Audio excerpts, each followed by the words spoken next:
friend of show, Ryan Grimm. Haha. Every friend of everyone's favorite shows, Ryan Grimm, made an announcement on Friday, which was half surprising and half not surprising because, almost a year ago at this point was when the railroad strike was getting ready to happen. And that's when Joe Biden called upon Congress to invoke the Railway Labor Act of whatever it was, 1918. I forget exactly what it was. Maybe it was the 20s. And they did. And the squad went along and voted for it. Rashida Tlaib, I believe, was the only one who voted no. Almost the entire squad voted yes. And he had that, now legendary sit down on the Brianna Joy Gray podcast where he and Shama Sawant went toe to toe with Ryan Grimm, somehow claiming that the squad were in the right to vote to break a strike because that's what they railroad workers asked of them. And it just seemed so ridiculous. And Shama ripped into him, rightfully so, over it. And, Ryan Grimm is always one of these guys where I think one of the reasons why people treat him kind of harshly is because they know he knows better, because there was a time when a lot of us admired his work very, very much. He still does good work from time to time, but there's this thing where people notice, hey, you seem to have this just inexplicable soft spot for the squad. It seems like whenever people come out and criticize them and try to radicalize people against the Democratic Party by emphasizing their failures, you come in and say, well, be reasonable. They're doing the best they can. In this case, they responded to labor by voting to break a rail strike, which, according to our interviews with rail workers, was really not true. It made no sense on the face of it. Well, now we find out this Friday, Ryan Grimm has a new book coming out just in time for Christmas, coming out in early December. The title, The Squad. Let's take a look at this brief audio trailer for his book that he put out on Twitter on Friday. I have a new book coming out this December. This one published by Henry Holt called The Squad, AOC and the Hope of a Political Revolution. It traces the evolution of the left in the United States from 2015, starting with Bernie's first campaign, through the 2022 midterms. Traces the evolution of the left from people who liked me to people who can't stand me anymore. That's really what it was. Imagine finding this under the tree on Christmas morning. Ha.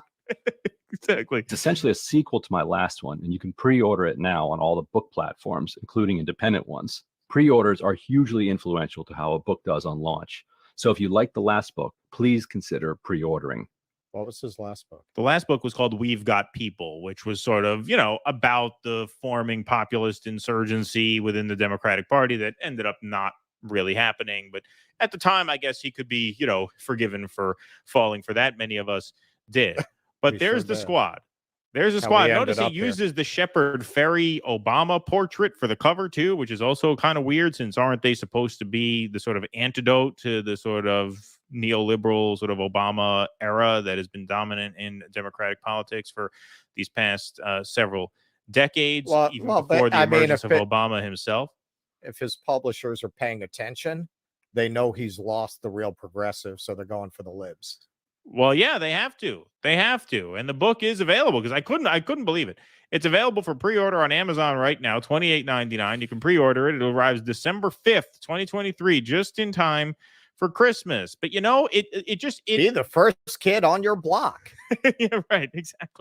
Exactly. It just never quite made sense. Like, I couldn't put it together why this guy who, he helped break the Tara Reade story after the Democratic primary, when it looked like Biden had the nomination sewn up. Like, he looked like he had some kind of backbone. And it was always this very weird thing where he would always run cover for the squad. And there were a lot of people in this space who saw it way before I did. I mean, I remember Jimmy Dore used to tear into him, and I honestly didn't know where he was coming from. It was another case where, because he's been right so often, I didn't straight up say that's fucking crazy, but I was thinking it. To be honest. I was thinking it. I didn't see it. I didn't see it at all. I'm like, Ryan Grimm's one of the bad ones, really? But it turns out, and now here. A book, because look, this is a 336-page book. It seems to be completion, either completed or at least near completion now, which means, look, I've never written a book before. I imagine it takes about a year or so to write a book.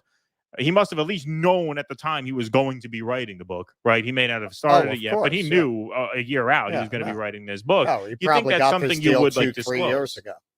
Yeah, he probably got the deal after the first one, after the We've Got People. So he's probably known about this book for a couple of years. And that could have been something he may have wanted to disclose while he was debating Sharma about the squad. Hey, just so you know, full disclosure, I'm writing a puff piece about them in the form of a 336 hardcover book that's going to be available for Christmas next year. But no, didn't reveal that. And, you know, look, the timing, I mean, the way that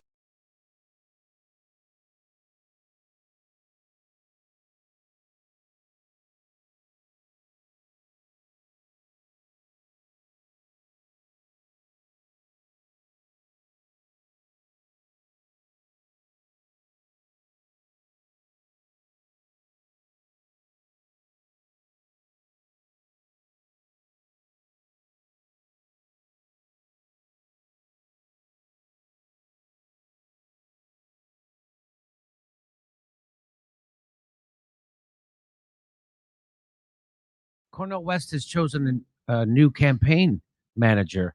Now, what's interesting about this is, do you remember when I asked him about who's advising him?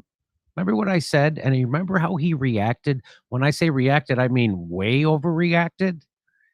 I was trying to be nice because Cornel West cannot stop saying that Joe Biden is the lesser of two evil and that Donald Trump is a fascist, but Joe Biden isn't. And so Cornel West is basically campaigning for Joe Biden when he says that, and he doesn't care. So I said to him this: campaign to pick up traction. This is the opposite way to do it. Who's ever advising you sounds like an infiltrator. But why you keep saying advise me? I'm thinking. So I don't know if you caught what I said. I don't know who's advising you. It sounds like an infiltrator. And then he just snapped. What do you think about? He's like, he doesn't have any advisors. Why wouldn't you have advisors? Of course he did. And he was already in talks with the guy he just hired, this guy, Peter Daou, who is an infiltrator. That's amazing. No wonder Cornel West overreacted, because he hired this guy. He said, I am very blessed to have my brother, Peter Daou. Now, if I'm going to tell you who Peter Daou is. Peter Daou is an infiltrator. Peter Daou was one of the hitmen for Hillary Clinton. He smeared everybody 24/7, including myself, including Bernie Sanders, anybody who voted for Bernie Sanders, third-party voters, Jill Stein. This guy was a hitman, one of the biggest smear merchants for Hillary Clinton's corporatism and warmongering. And so that's why when I asked Cornel West this, I think that's why he overreacted. I was trying to give him an out, saying that, hey, your advisor, I didn't want to say he's having bad ideas. I wanted to say his advisors were. I thought that would be a nice way to say it. Watch how he reacts. Campaign to pick up traction. This is the opposite way to do it. Who's ever advising you sounds like an infiltrator. But why you keep saying advise me? I'm thinking for myself, brother. I'm a okay, I don't mean to insult you. That's not. So I think that's why. So here he is. He announces it. They're going to work together. Los Angeles presidential candidate. So there it is. That's the announcement. Now, so what kind of garbage is Peter Daou known for? He's known for making false attacks on people and hiding behind sexism, racism, misogyny, everything. So when he was working for Hillary Clinton, Chris Cillizza tweeted out, it's been 263 days since Hillary Clinton last held a press conference. That's a dangerous precedent. That's a year, right? Or almost that's like 3/4 of a year, isn't it? 260. Anyway, who cares? It's a long time. It's a long time. And so he retweets this guy saying Trump not releasing his tax returns is no problem, though. Okay, those things don't have anything to do with each other. So that's just them trying to deflect. He retweets it, and then he says this: make no mistake, the media's obsession with forcing a Hillary press conference is all about her gender. Do you see how this hurts feminism, how it hurts women, how it hurts the left? And he doesn't care, right? Because that's the kind of garbage person that Peter Daou is. This is what he does. And he's for hire, and he'll do it. And so he's an infiltrator for the DNC. He's a Trojan horse. And now I was wondering, why did Cornel West, why did that get such a big reaction from him? It's because he is being advised by an infiltrator. This guy's an infiltrator from the DNC. He earlier in the campaign was working for a Democrat, Marianne Williamson. Yeah. So what he did was he went from the Hillary Clinton campaign, which he was the most biggest smear merchant there was, the biggest dishonest guy I've ever seen in politics, and that's saying something. And he also worked for David Brock, who's the even more dishonest guy. Yeah. And it's more important than Trump's taxes or Trump calling president of the United States a terrorist. If not, that's called. So he's just doing that. He's doing that horrible thing. And then he says, so far, not a single critic of my tweet about gender bias against Hillary has read my words precisely. Because that's what you wanted. When you're a writer, you want to make sure you can be easily misinterpreted. When you make crazy generalizations like that and hide behind sexism and gender and all that bullshit. So that's why Cornel West overreacted. Because that's who he's working with. Yeah. An infiltrator. I called it. He sounds like an infiltrator. He is working with an infiltrator. What the hell is so? Cornel West is out there repeating the Democratic Party's campaign message, which is Donald Trump is a fascist and Joe Biden is a lesser of two evil. That's a Democrats' message. Cornel West can't stop repeating it. And of course, I say, who's advising you? He's being advised by an infiltrator directly from the Hillary Clinton campaign, who was his job to smear Bernie Sanders and all of his supporters. And by the way, Cornel West was an advisor to Bernie Sanders in 2016 when this guy was doing that stuff. This does not bode well for Cornel West. So Peter Daou then tweets out, the support for Cornel West is inspiring, from the Revolutionary Blackout Network to Breonna Joy Gray. And guess what? The people from the Revolutionary Blackout Network called him a piece of shit. This is Cornel West's campaign manager. This is his. He could not have picked. Why not just pick Debbie Wasserman Schultz? No kidding. Why not? Why not? Yeah. Say she's turned over a new leaf and she really cares. Because that's what you're doing with this guy. Revolutionary Compton J says, this piece of shit using RBN to promote his announcement, the political instincts of Dr. West are highly suspect. Yeah. That's RBN saying it, not That's you. RBN. I'm not saying that. Yeah. How the hell do you go from an incredible Jill Stein to the nonsense of one of the most hated smear merchants on the left in Peter Conman Daou? So it doesn't appear that Cornel West is really running for president. He's not asked anybody for his vote. He didn't ask me for my vote. He tried to find ways to disagree with me. You're supposed to do the opposite when you're running for president. Again, I'm not allowed to say any of this because I'm white. I know that. But he's not white, and he's saying it.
The speaker now, Speaker Kevin McCarthy.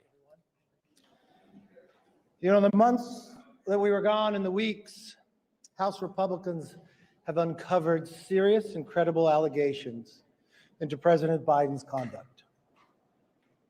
Taken together, these allegations paint a picture of a culture of corruption. Now, here's what we know so far. Through our investigations, we have found that President Biden did lie to the American people about his own knowledge of his family's foreign business dealings. Eyewitnesses have testified that the president joined on multiple phone calls and had multiple interactions. Dinners resulted in cars and millions of dollars into his son's and his son's business partners. We know that bank records show that nearly $20 million in payments were directed to the Biden family members and associates through various shell companies. The Treasury Department alone has more than 150 transactions involving the Biden family and other business associates that were flagged as suspicious activity by U.S. banks. Even a trusted FBI informant has alleged a bribe to the Biden family. Biden used his official office to coordinate with Hunter Biden's business partners about Hunter's role in Burisma, a Ukrainian energy company. Finally, despite these serious allegations, it appears that the president's family has been offered special treatment by Biden's own administration, treatment that not otherwise would have received if they were not related to the president. These are allegations of abuse of power, obstruction, and corruption, and they warrant further investigation by the House of Representatives. That's why today I am directing our House committee to open a formal impeachment inquiry into President Joe Biden. This logical next step will give our committees the full power to gather all the facts and answers for the American public. That's exactly what we want to know, the answers. I believe the president would want to answer these questions and allegations as well. This effort will be led by Chairman James Comer at the Committee on Oversight, in coordination with Chairman Jim Jordan for Judiciary Committee and Chairman Jason Smith on Ways and Means. Welcome to a Tuesday edition of Straight Outta Politics. I'm your host for today. I'm CJ. Online. In real life, they call me Jay, or my family calls me James. And coming to you at my new time. This is my new time. So those that used to watch my show at 3 Eastern, because kids are back in school, I have to be in this time slot. So around 1:30 Eastern, 2 p.m. Eastern. Yesterday I started at 2 p.m. Eastern. So around this time is when I'll usually do my daytime work. Otherwise, it'll be at night. I'll be on evening, 8 p.m. Eastern. So, but welcome everybody. It's so much news. I had to. A lot of times, those clips that I play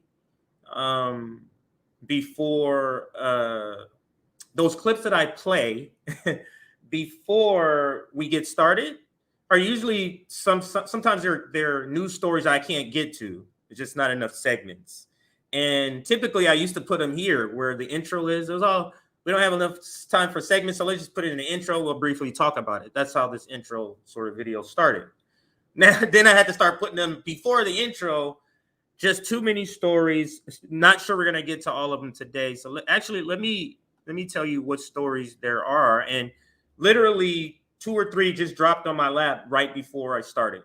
That's not even in the description that I'm going to try to cover. This is one of them, the impeachment. That was not part of the original story, the original show agenda. All right, so here is the graphic. So I'll cover the graphic topics first. From left to right, you see Anna and Cenk, because there's new video of them, and Bree, or Brianna Joy Gray, covered this on Ryzen. I believe the video was this morning that I caught a few minutes of it. And she mentioned how she caught a video of Cenk and Anna making a pivot, because this is another segment we're going to be covering today, where it's like, why are all the progressives making this pivot towards Biden? And she addresses that. But anyway, then in the middle, we got 30 reasons not to vote for Biden. That's the headline story. And you see Biden with his ice cream. And then we move over to the right side, and that is breaking points, because there is a video out there where breaking points is admitting or acknowledging, I'm not going to say admitting as if they were attempting to hide it in the beginning, but just acknowledging that Cornel West has been ghosting them. So we'll cover that. Then there's a Woody Harrelson short video that we can look at where he cleverly sort of comedically critiques the empire. So I like how he does it. And then if we have time, we'll get to I think we should have time. Kyle Kulinski is making this is part of the overall sort of segment of why are the professional managerial class, the old Bernie Sanders industrial complex, why are they all pivoting towards Joe Biden? So Kulinski, I guess I'll throw all of this together. Kyle Kulinski is pushing Gavin Newsom. Y'all like that one? And then I do want to get to the Garland Nixon weighs in the Jimmy Dore video with the Cornel West. But since the Jimmy Dore video just dropped about Jimmy Dore calls out the hiring of Peter Daou. So I just added that topic in the description. So now that's a new story. So I'm probably going to cover that video first. And if we have time, we'll cover the breakdown, because this is a lot of sort of breaking sort of things happening at once. Did I cover all the stories I have listed here? And then there's a couple of other stories. Anyway, let's get started. There's a bunch of stories. Let's keep it that way. But there's a bunch of stories. Let's get back to this video right here you have on the screen and finish out this quick segment. Hold on, I got somebody at my door for some reason, but I'll play the video. Now, I do not make this decision lightly.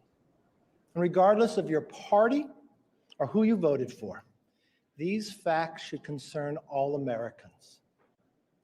The American people deserve to know that the public offices are not for sale, and that the federal government is not being used to cover up the actions of a politically associated family. Now, I would encourage the president and his team to fully cooperate with this investigation in the interests of transparency. We are committed to getting the answers for the American public. Nothing more, nothing less. We will go wherever the evidence takes us. Thank you.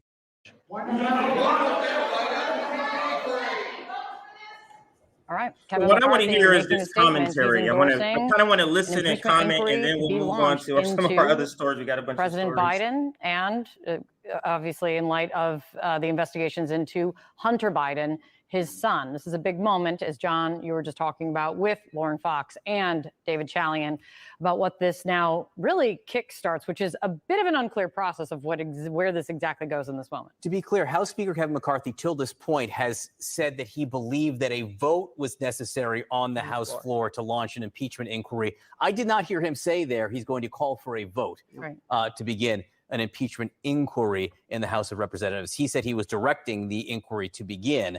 We're going to get some more details on it if we heard that right there. But again, this kicks off, presumably, a process here that will be very political, that up until now, we have not been presented with any evidence directly that President Biden himself did anything wrong here. But that's the key part about this. Yes. The investigations have been going on through...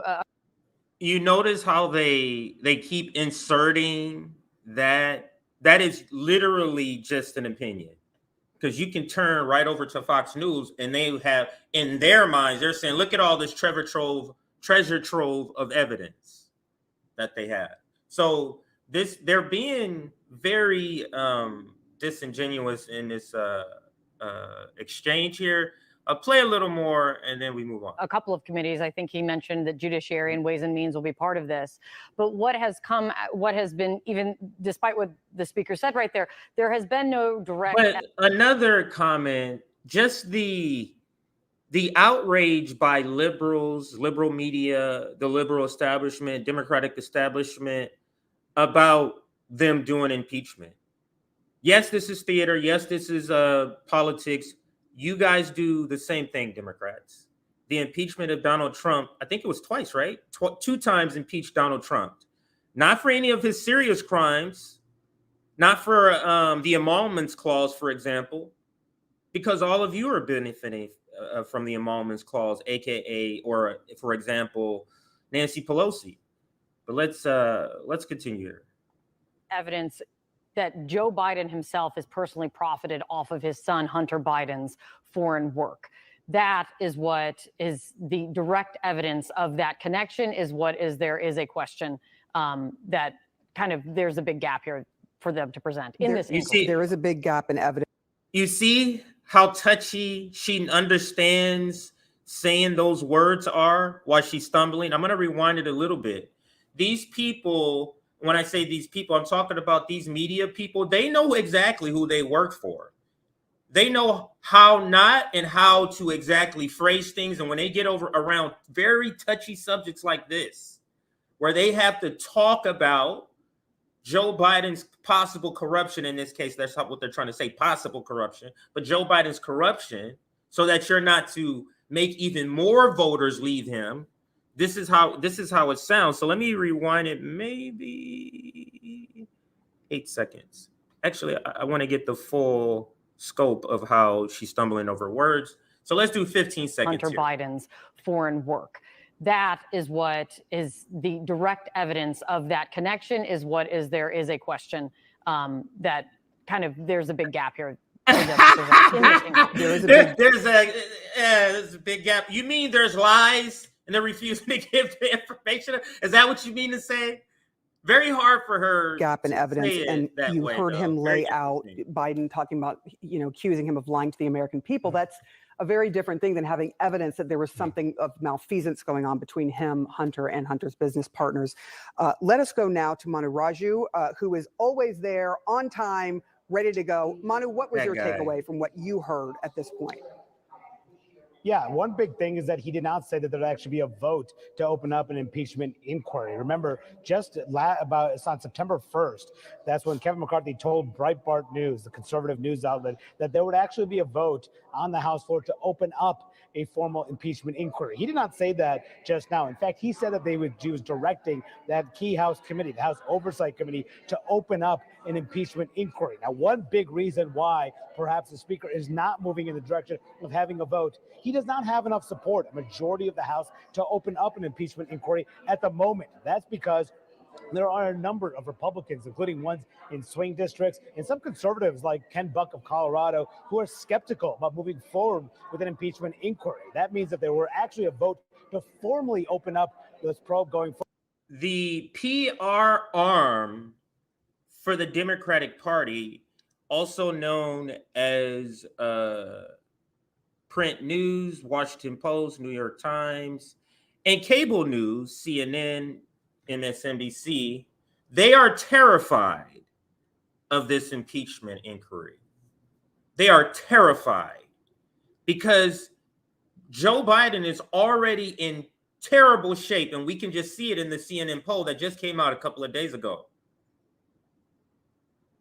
Then you add on top an impeachment inquiry that could possibly uncover bank records that show that he has gotten money in the way that the GOP is describing. Could you imagine them having to cover that? They are absolutely terrified. That's why they're right here trying to split hair. They didn't say vote. They didn't say that. They didn't say we're doing it wrong. They're terrified. And you can see it in their reporting. I'll let it play a little bit more. I'm just interested in see if there's going to be any other signs of how terrified they are in this segment. forward at the moment, he would not have 218 votes, since Democrats would vote against it, and more than 4 Republicans would vote against it as well. So he is now telling the House Oversight Committee to move forward. And one big reason why there is not the support at the moment is because of the fact that they have yet to figure out, come up with definitive proof or evidence to suggest that Joe Biden took official action as vice president to aid. You notice when somebody has to give adjectives to something, always question that. Oops, sorry. Gotta kind of keep this on for my daughter, but I'll take it off for a second. You notice these adjectives they give? I'm gonna rewind it and see if you catch what he says. They have to give these sort of caveat, qualifying sort of adjectives, because if they took it away, it would be true or not true. And I'll explain in just a second why I give both. Up with definitive proof or evidence. Definitive proof is different from just proof, right? Definitive proof, smoking gun. How many cases in the United States court system is solved off of smoking gun evidence? The vast minority. Most of it is circumstantial. But you see they're splitting hairs here. So I'll let it continue one more time, and then the next break, that'll be the end. To suggest that Joe Biden took official action as vice president to aid his son, Hunter Biden, or that Joe Biden profited in any way by Hunter Biden's business dealings and this allegations of pay-to-play scheme, they have simply not proven yet, which is why there is a number of members who are skeptical, not just in the House, but also. And I'm just thinking outside the box here. It is so, we are so beyond what it means to be an effective sort of running democracy. We already know this, but if you just look at the mechanics of it, when we were talking about print media, news media is supposed to be on the side of the people, we have so normalized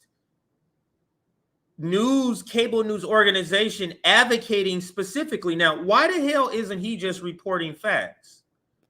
Why is he giving his opinion of the evidence, his opinion of it? Why is he doing that? Fox News does the same thing. And it's so normalized that every channel or certain, both teams have channels that do this for them. But the people who are watching it are not consuming it as such. They're consuming it. This is regular news. Terrible.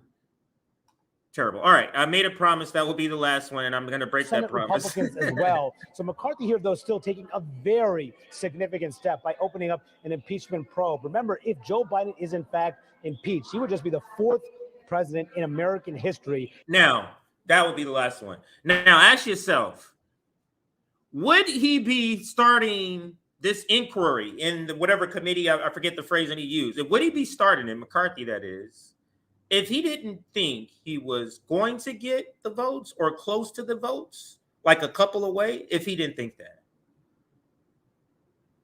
What politician sets themselves up to look like a clown in order to impress their, I should say, I got to add this part because some of them do. They set themselves up to look like a clown in order to impress their own constituency. This is being done to impress their own constituency, so they're not going to do this to make themselves look like a clown. So, all right. So I think we're going to cut it there. This was only meant to cover this for a very short time because I got a ton of other topics. And I would say these are long form topics because it requires to listen to other conversations. So it's not just a short clip. For example, whether I do the Garland Nixon video or the Jimmy Dore video, I'm going to do one of the two of those. But before I do that, we're at roughly 110 likes, a little more than that, but we're at 375 people watching right now. So could we get everybody to hit that like button? Let's get to at least 300. That's a pretty easy target. Let's hit that like button. Let's get to 300 people. A couple of other just announcements here. Patreon. Now, if you like all of our great graphics, Patreon is the way that you can contribute to paying that employee that does these graphics. We have one employee, or she doubles as an editor, graphic designer, and much more, not much more, but media, around media. And we're doing a fundraiser for her. But also, if you donate, or if you are a Patreon member, we pay her out of our Patreon. I'm using so many words to say that. She is one of the payees out of our Patreon money. So if you are a member there, that could be a way of contributing to Erin, who is our editor, or if you wanted to donate to one of the fundraisers for her. This is one of the graphics she's done. You've seen, this is an old graphic she did. This is another old graphic. She does great graphics. She did this one. So you can see, this is the fundraiser. So if you're able to contribute to the GoFundMe, there you go. There you go. All right, so I'll take that down now. A lot of you we've been getting a lot of traffic on our website. So I just want to make sure everybody who hasn't been going over there to go check it out. There's a lot of good information over there. You can check out what we believe in, some of our community work, some of the before and after pictures of the renovation of the RBN Library in Detroit. So a lot of good things, chapter information over there. If you're in Boston, you need to make a request, a mutual aid request. Let's say you're elderly and you need your grass cut. You go and you're living in Boston or near Boston. You go on our website, submit a mutual aid request through the Boston chapter tab. Savvy gets that request, and then she tries to fulfill those mutual aid requests. So do that. And I'm sorry, so that's one major reason to go check that out. There's our email. I used to do this in the beginning, and I stopped doing it. So I wanted to make sure I did that. All right. So now let's get to the stories, to the next stories here.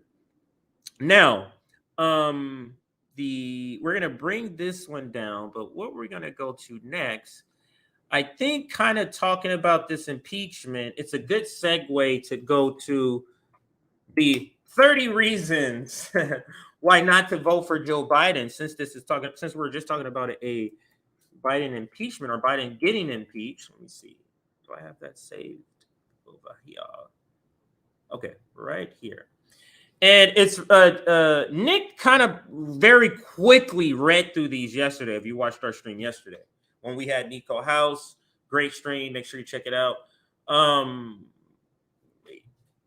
He went over these, but I want to go over them in more detail. Give them its just due. And there's about 30 of them. There's 28, and we're going to throw some of yours in. When we get to the end, I'm going to ask you to throw your ideas in, anything that's missed. And then we'll add 2 more from the audience. So we're going to add 2 more to this list. Nick names 28. And then the remaining 2 will come from all of you, or 2 of you, I should say. All right, so let's get into this first story. This is a great list of why not to vote for Biden. And we're going to the next segment is going to be all of the things that the progressive, the old Bernie Sanders industrial complex are now pushing for Biden. So I guess this is a response to them. I guess this could be, I should say. All right, so let's read through these. These are some great ones, and I'm blowing it up as big as I can for those seeing impaired like myself, and you can see it on your phone very clearly. All right, reasons not to vote for Joe Biden. And Nick goes, number 1, Nord Stream pipeline bomber, biggest eco-terrorist in human history. For me, you can literally end it there.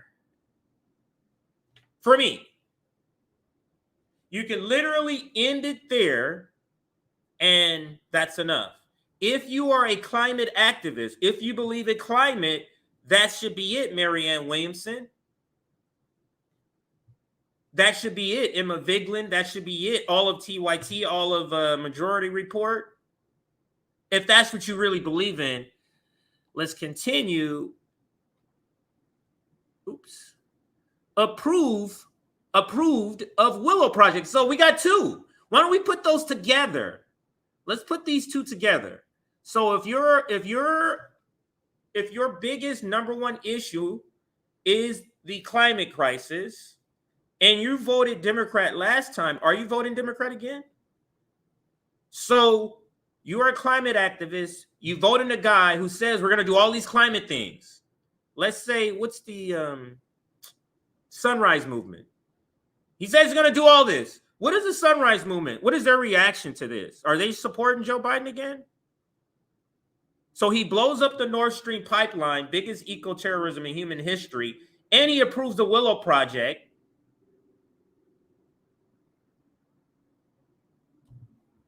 Don't get it. Don't get it. He broke a rail strike. This is another singular one to me. This could be by itself, and that will be good enough for me. But he broke a rail strike, gave federal contracts to union busters. Remember, he says no union busting contracts? Gave one to Amazon. Sent COVID relief money to the police. That's Joe Biden. These are some great ones. But let me make sure. Let me see where I'm at. 1, 2, 3, 4, 5. 6. Funded ICE to record levels, $6 billion more than Trump. So how does that look like to our undocumented brothers and sisters here? What does that look like? What does it look like to be in allyship with a progressive who is voting for a guy who's giving ICE $6 billion more than Trump? What's that feel like? Illegally pressuring social media companies to crack down on free speech. Twitter files. How many? They're up to what? They're in the teens, if not the 20s. That sounds like democracy. Fighting proxy war with Russia by sending weapons to Nazis in Ukraine. Now, was there a proxy war in Ukraine before Joe Biden? So that's the war he started. So if you are anti-war, what are you doing supporting Joe Biden? Next one. Actually, I'm trying to keep this up. Okay, so 1, 2, 3, 4, 5, 6, 7, 8, 9. I'm going to keep track this time. 9. Sent billions from Afghanistan, stealing billions from Afghanistan, starving their people. That's number 9. And so when Kyle Kulinski goes, oh, this is a good thing. He left Afghanistan. Really? He left Afghanistan only to be more effective at terrorizing them by starving them. That's better, Kyle. 10, absolutely unhinged China policy. And we can see this everywhere. This is bipartisan. I've been putting off a segment. Nikki Haley, this is one of those segments that always gets pushed out. Nikki Haley went on State of the Union with Jake Tapper. Completely unhinged segment about China. Completely unhinged. And Jake Tapper just sitting there like, yeah, as if he brought her there to do this, which he did. Sent weapons to, this was 9, 10, 11. Sent weapons to Taiwan. Sent nuclear submarines to Australia. This is him preparing for war with China. So 10, 11, 12. So sent nuclear submarines to Australia. 13, Hunter Biden paid the plague corruption. We were just talking about that. That's the genesis of that's part of the impeachment. I'm going to say genesis. Hiring of Neera Tanden as White House domestic policy advisor. Hiring Anthony Blinken. That can stand on its own, in my opinion, especially considering what he done. Now, pair this with hiring Lloyd Austin from Raytheon as a defense secretary. Now, remember, there's a rule you can't go from being on the boards of weapons and then being in the government. They overrode that rule to get Lloyd Austin in. That's the Biden administration.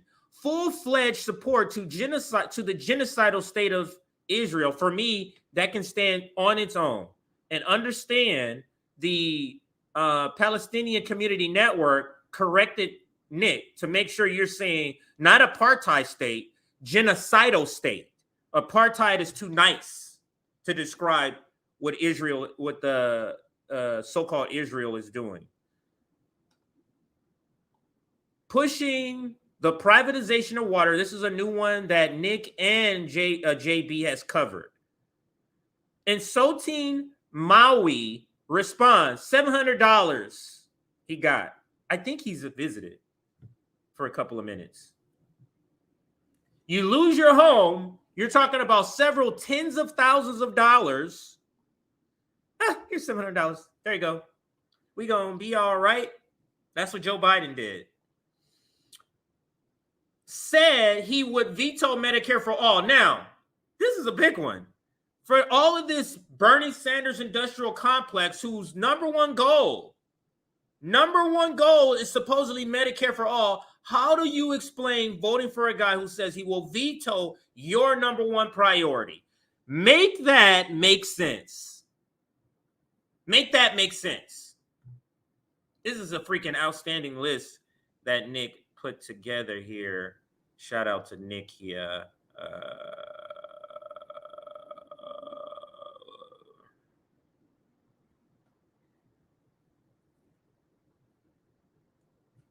Okay, 20. That was 20. 21. Kamala Harris could be president.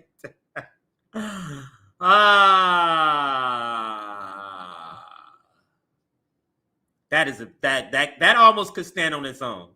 Now, he did do some more. I'm going to go down. So that was what, 21?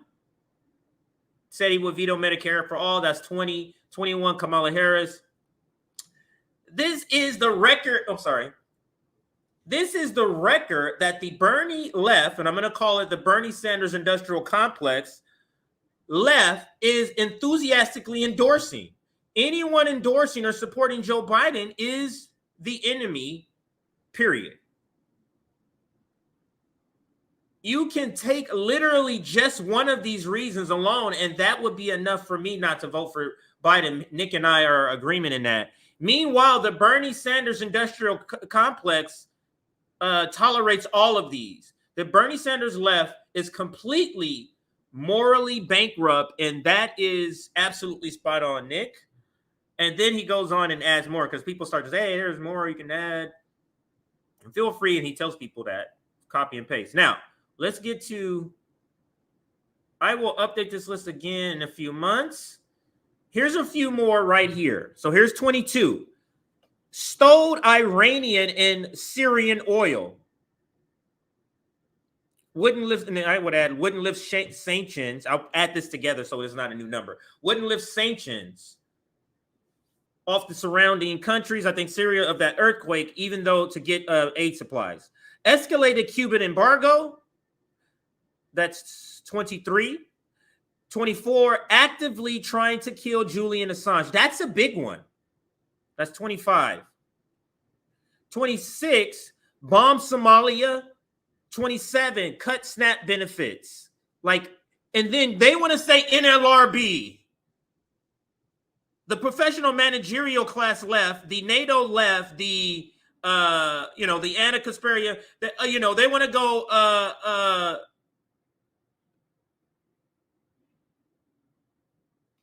I forgot the point that I was making. But because I thought, didn't he bomb? Because I was like, wait, is it just Somalia? Didn't he bomb somewhere else?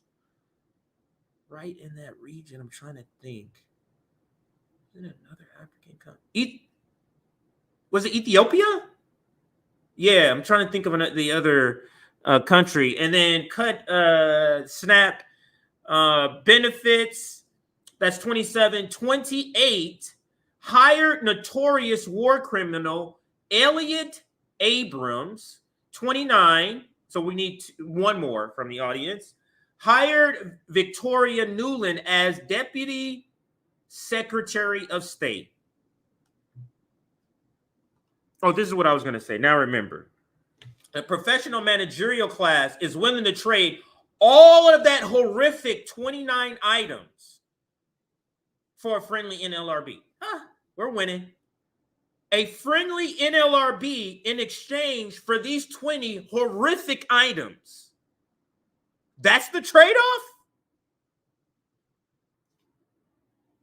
Now, at this moment, at this time, so 208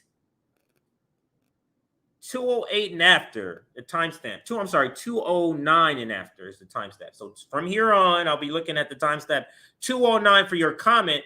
Let's see. Add another one here. We need one more. One more we can add that Joe Biden has done that we have not added, we have not read.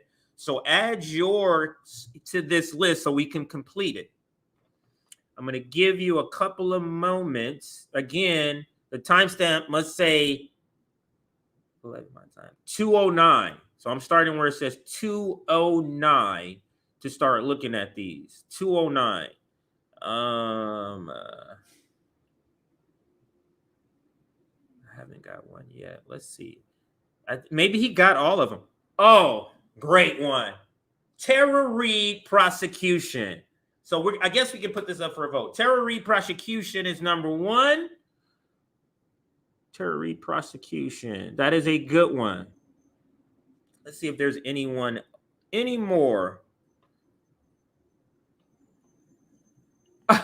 Bad hair plugs. We can't do that one. We're not gonna do that one.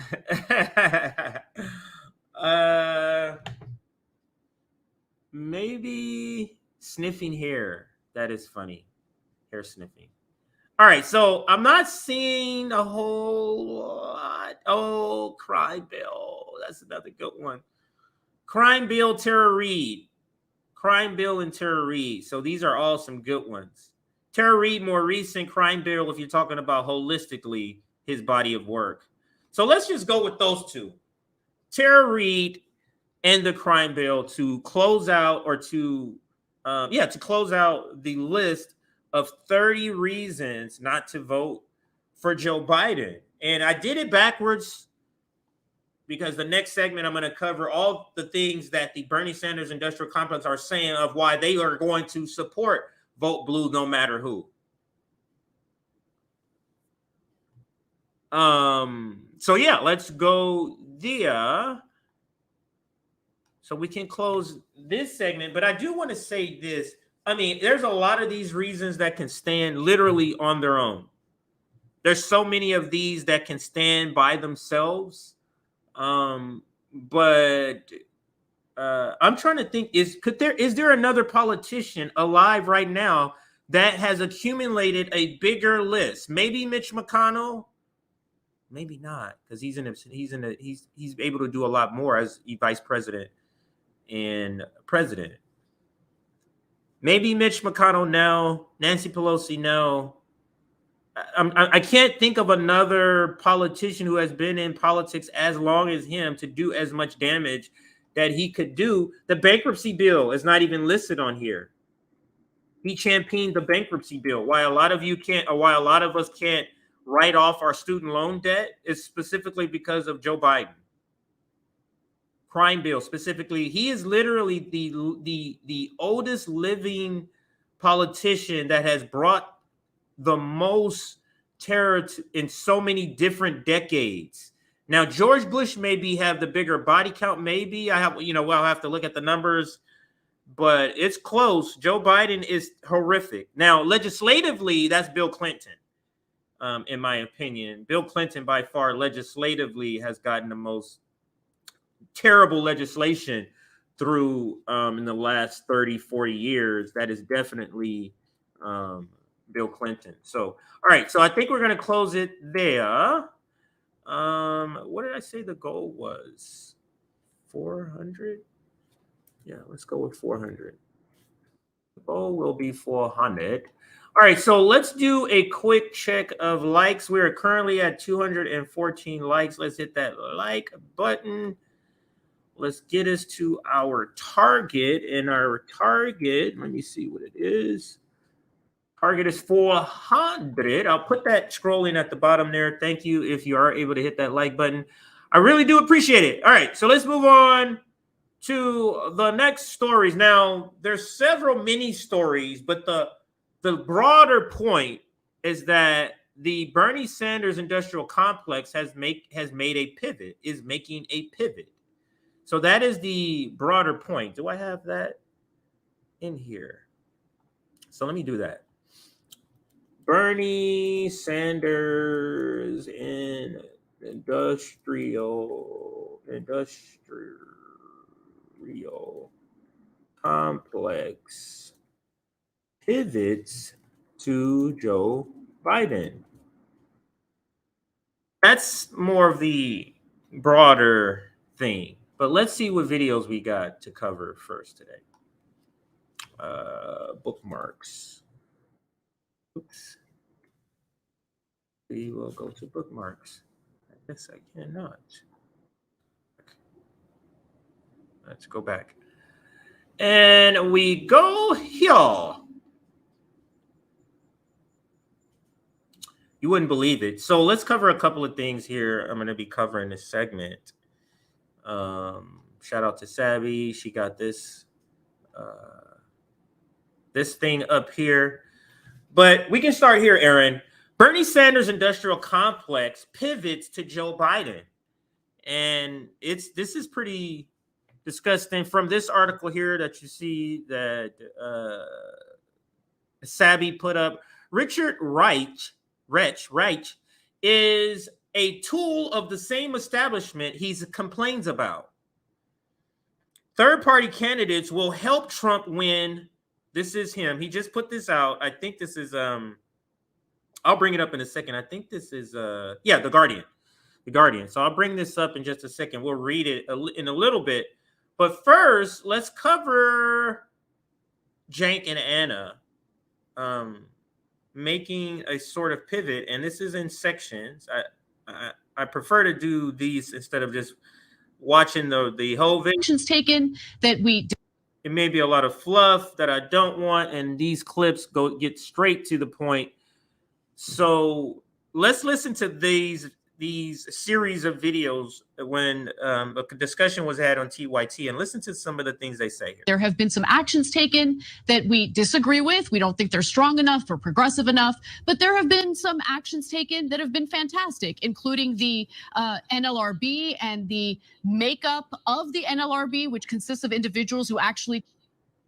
You think it's a coincidence that TYT is talking NLRB? That Breaking Points is talking NLRB? You think that's a coincidence? And like I said, we can refer back to the 30 reasons not to vote for Joe Biden.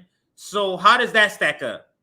The 30 reasons not to, how does that stack up to this minuscule, not good enough sort of point you're trying to make about Joe Biden and the NLRB? Being made by the professional managerial class, might I add. We take labor protection seriously. You also have Lena Khan fighting, for antitrust in the context of. Didn't Crystal Ball make this same point about something about antitrust or antitrust? They have nothing. You know the depths of trying to find a reason to vote for Joe Biden, for you to come up with the NLRB and antitrust. You know what depths of hell you have to visit to get these answers? Depths of hell. That's pretty funny. All right, let's continue. Of the FTC. Yeah, she's the head of the FTC. So there's some really good appointments in that regard. You also have Biden reworking his student debt relief program, which has been fantastic. I just spoke. Oh, you mean the thing the higher education thing he could have did the first time if he really wanted to do it instead of using it as bait for an election that he's doing again? You mean that? Miss me, man. Like, I don't get how are you being fooled by this again. How is that? How? spoke to family members in Florida who happen to be Republican voters. They just got their student loan. Well, they just got significant relief in their federal student loans. And they're like, oh, maybe Biden, right? Do I think that Biden came up with those ideas himself? Hell no. Biden's the one who passed the bankruptcy bill. He's the one who championed. You know what's happening? If you look at the polls, this is panic from the polls. We're not only seeing panic on corporate media, on Morning Joe, on Inside with Dana Bash. When that's not the only places we're seeing panic about these polls, about the state of politics, about the state of play between the red-blue team, Trump versus Biden. It's also happening in independent media, the independent media that aspires to be the new corporate media, the new mainstream media like TYT and Breaking Points. They are freaking out. Robert Rich, John Cusack. They are freaking out because they report back to this Democratic establishment, and Democratic establishment is like, look it, you guys aren't pulling your weight. You're supposed to wrangle these radicals. What's going on here? You're not wrangling the radicals over here. Absurd. All right, let's see if I can get through this. Let's play another one here. Championed it, which made it impossible for students to ever get rid of their student loan debt, even in the case of bankruptcies. I think that Bernie Sanders that was because of Joe Biden. You're not going to mention that? Has had some influence over the executive branch with Joe Biden in it. So I think that might be informing some of the commentary that we're hearing from Senator Sanders. I get the frustration. So we're out here playing Captain Save-A Sanders. That's what they're doing. So this is, I don't understand this strategy. I don't understand how can you ever win with this strategy? How can you ever win with your strategy of lesser of two evils? How can you ever win with your strategy of, the explanation of me changing my so-called core beliefs is now nuance? Terrible. All right, so she plays Captain Save-A Sanders, and let's listen a little more from Anna. In regard to progressives not getting everything they want or even close to everything they want. But I would just venture to say that progressives maybe need to get their act together and have a strategy in place and actually think critically about how they move forward to accomplish the policies they purport to care about. Because right now I see a fractured, flailing. Does that count voting for Joe Biden, who would veto Medicare for all? Sometimes I say this off camera all the time when I'm listening. These people have degrees.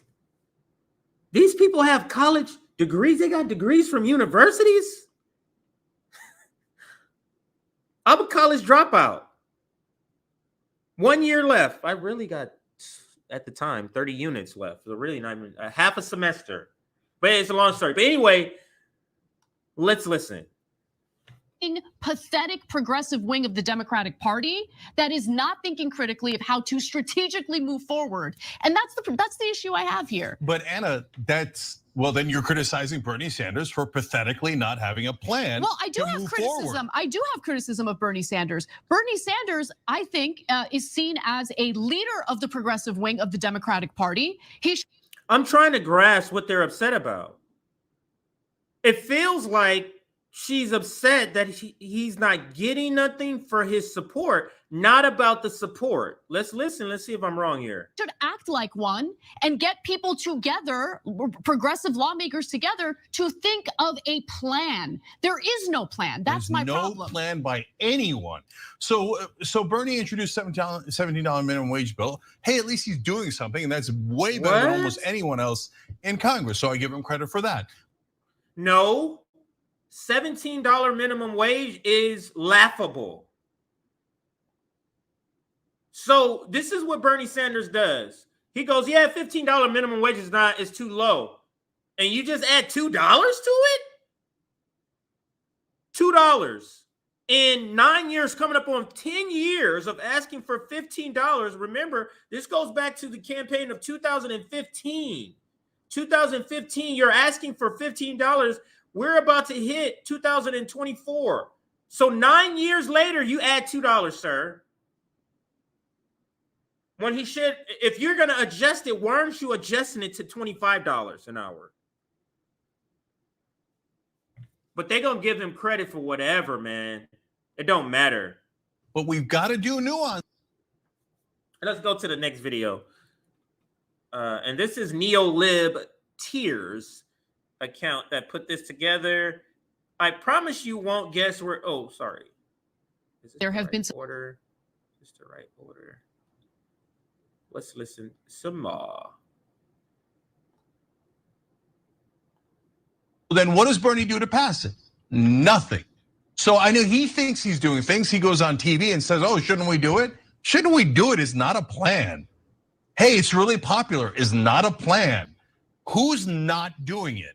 Okay, well, then you have to target the people that are not doing it. In this case, you got to go over to the House and you got to target at least 5 Republicans in swing districts, and you have to do a massive push to make them unpopular. But you're not even going to get there because the reality is the Democratic Party doesn't want it. And so Bernie would have to fight 8 Democratic senators that voted against $15 minimum wage earlier, but he doesn't want to fight them. Let's be honest. He doesn't want to fight them. He's never mentioned them by name. He never attacks based on name. That's the only thing that can get enough media attention to actually do something. So, and then Biden, totally asleep at the wheel. And I'm not black and white. He accomplished, and I've said this 100 times, about 15% of his agenda.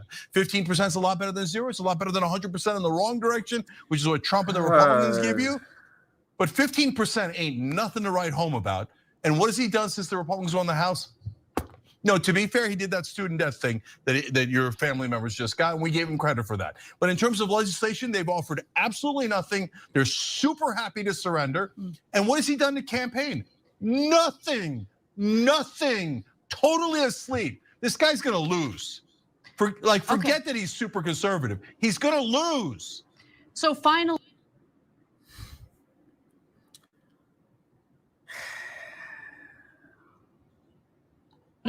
reproductive rights when they had a super majority under the Obama administration. And I'm not really interested in hearing the excuses about the so-called blue dog Democrats, especially after the Democratic caucus fought hard to get a conservative anti-abortion Democrat reelected in Texas, and that was Henry Cuellar. So this notion about, oh, women might lose their right to choose, that ship has sailed in much of the country already, and it happened under Biden's watch. It happened because of the lack of protections and the lack of action that was taken by the Democratic Party years ago during the Obama administration. Sorry, I had to give you that caveat because every time that gets brought up as a scaremongering tactic by Democratic lawmakers, I lose my mind. You can't fearmonger about Republicans when you guys didn't do what you needed to do to protect reproductive rights when you had the chance. And they're not going to do it next time. Biden has promised, you know what he's promised for his next term? Nothing.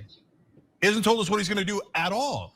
Why? Partly because it's embarrassing. It's all the same stuff that he told us was the bare minimum last time that he didn't either pass or even try to pass. So he didn't do voting rights. That was supposed to be the bare minimum. Minimum wage was supposed to be the bare minimum. Paid family leave polls at 84%. That was supposed to be the bare minimum. He didn't do any of that. He's not going to do it next time. And Bernie, I love your brother, but beseeching Biden and your fellow Democrats is never, ever going to work. You have to call them out and fight them, bring public attention to the issue where you have the American people on your side. But you're never going to do that because it makes you uncomfortable. And now all of a sudden that you're not in the race, now there shouldn't be a primary. Sorry, totally and utterly wrong. So I played all of that first. So you guys can go, oh, this sounds like he's saying, freak Bernie Sanders, damn you for not doing this, right? There's more. Because they go on, I think it's on this one. I hope it's on this one. They go on in another clip, I should say, yeah, we should be voting for, oh God. You mean to tell me they're out here saying this too? This is new. I didn't see that one. Jesus. So Sam Cedar is out here doing the same thing. It looks like neoliberal tears caught Sam. So they're all. So that just completes everything. It just completes everything that I was saying, that they're here pivoting to pushing for Joe Biden. Now, here is the video Now, you heard them say all those things.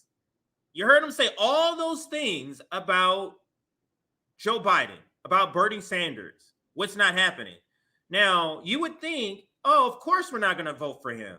Let's listen to what they say here. I don't think it's complicated. He did a fake elector plot. It was an outright coup. Risking that lunatic fascist coming back in is unacceptable. So when we're going to a general election, I don't think the third party candidate is helpful. And how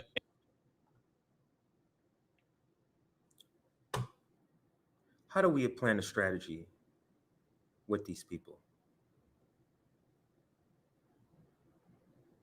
Because they had us.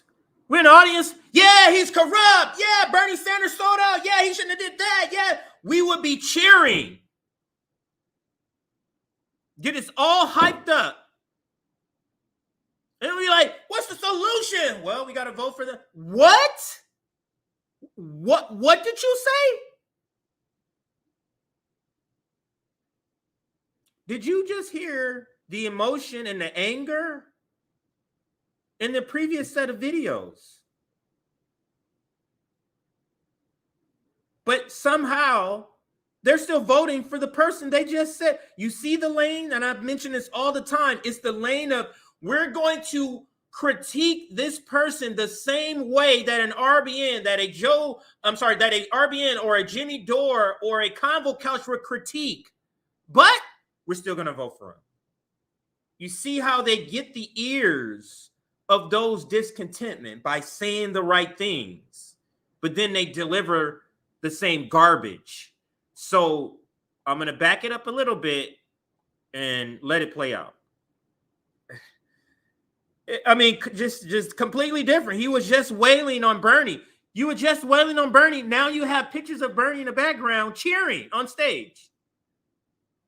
I don't think it's complicated. He did a fake elector plot. It was an outright coup. Risking that lunatic fascist coming back in is unacceptable. So when we're going to a general election, I don't think the third party candidate is helpful. And so, by the way, I'll be called an establishment shill for that by the. Why wouldn't you be?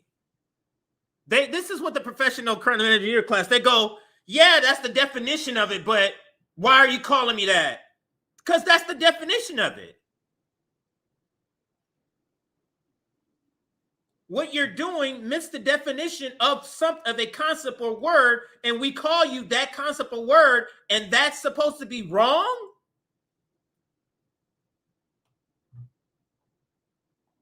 The right wing and people on the left pretending to be on the left, but actually are right wingers.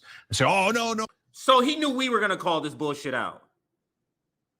These people know what they're saying isn't left, and they know that that real leftists are going to call them out. So they preemptive say people who call themselves left, they're going to call us out, but they're really right.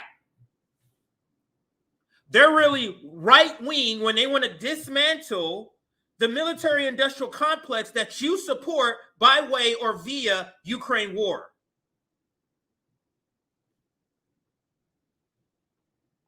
That was a Twilight. I had a deja vu Twilight Zone second there, but let's continue. No, let Trump win. That'll be helpful to what? What will it be helpful to? Nothing. By the way, let me just let it go. This poll that I'm about to tell you makes both of my points for me, which is currently right now, Biden is losing to Trump by 2 points.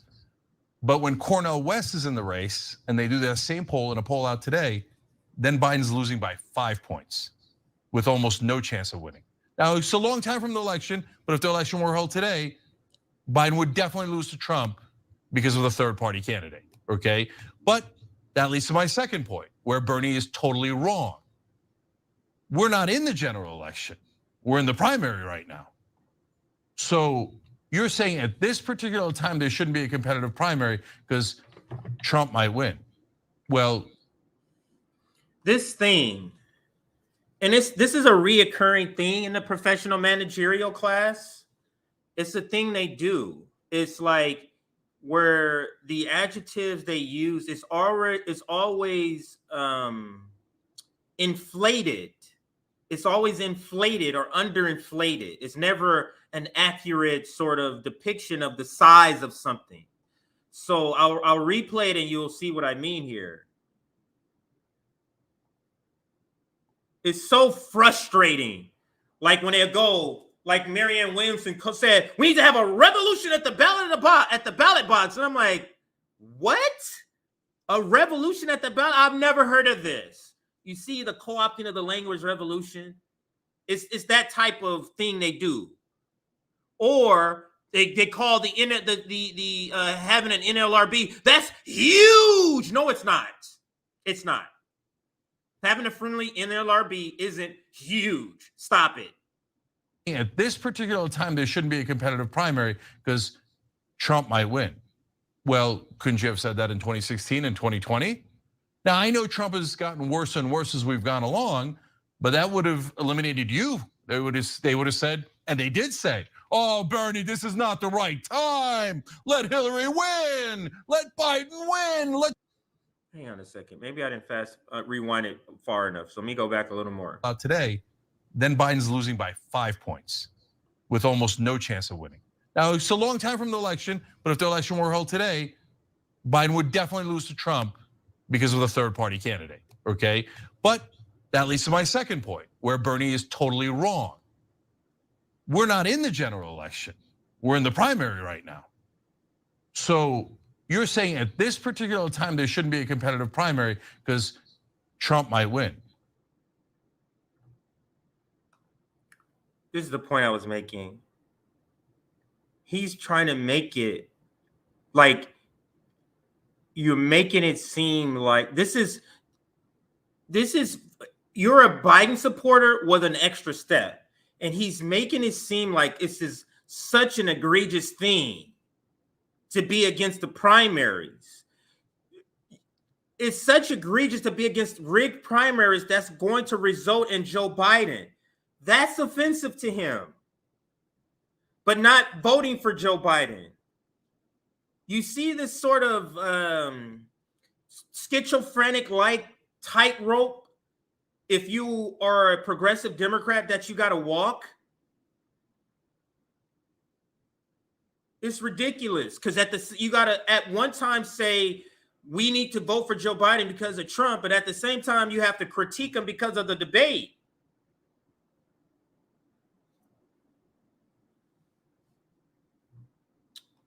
Anyway, let's let it finish out. Let's let this clip finish out here.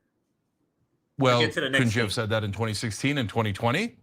Now, I know Trump has gotten worse and worse as we've gone along, but that would have eliminated you. They would have said, and they did say, oh, Bernie, this is not the right time. Let Hillary win. Let Biden win. Let some establishment goon win. You're mucking things up. They're not now, Bernie. Trump is running. They literally said that against you. So no, you should be in favor of a massive primary against Joe Biden by a strong progressive. And one of the reasons is the poll I just gave you. The brother's gonna lose. Even without a third-party candidate, he's gonna lose. He's gonna lose without a third-party candidate. This is the time to back the worst. He just said he's gonna lose even without a third-party candidate, but the progressive, the left guy is saying the third-party candidate shouldn't go.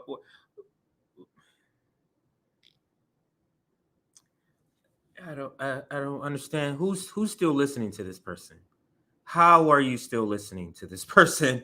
But it's our job to debunk every single time. This is just unfiltered nonsense here. Okay? Unfiltered nonsense. Let's see if we can go to the next story within the same here. And I'm going to read that in just a second here. Let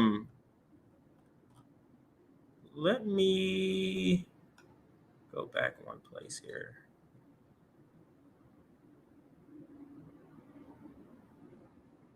What was I looking for? Anyway, I guess I'll continue. Oh, okay, here it goes. My bad, everybody. Then we have this. Now, this is all under the umbrella of what the Bernie Sanders industrial complex has made a pivot to Joe Biden.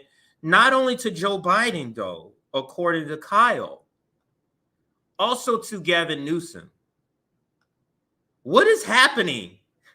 And this is Nick saying, we told you guys at RBN that Marianne Williamson supporters are just Biden and Democrat voters with one extra step.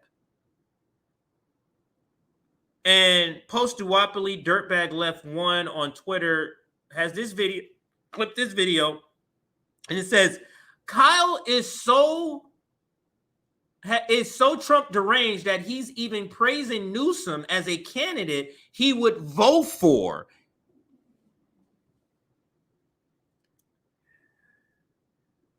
Man, it just feels a lot of chaos is ensuing with these clowns that we are in or were in community with. I'm not sure we're in community with them now, but we were. So let me put this up here. Kyle pushes Gavin. So let's move to the next story. And this one's shorter than the first, a lot shorter. Just going to play this short video less than a minute. Comment and then move on. But it's under the same banner of Bernie Sanders Industrial Complex. They pivot to Joe Biden, and I probably should say Joe Biden and Democratic Party, because it's not just Joe Biden, but Dems.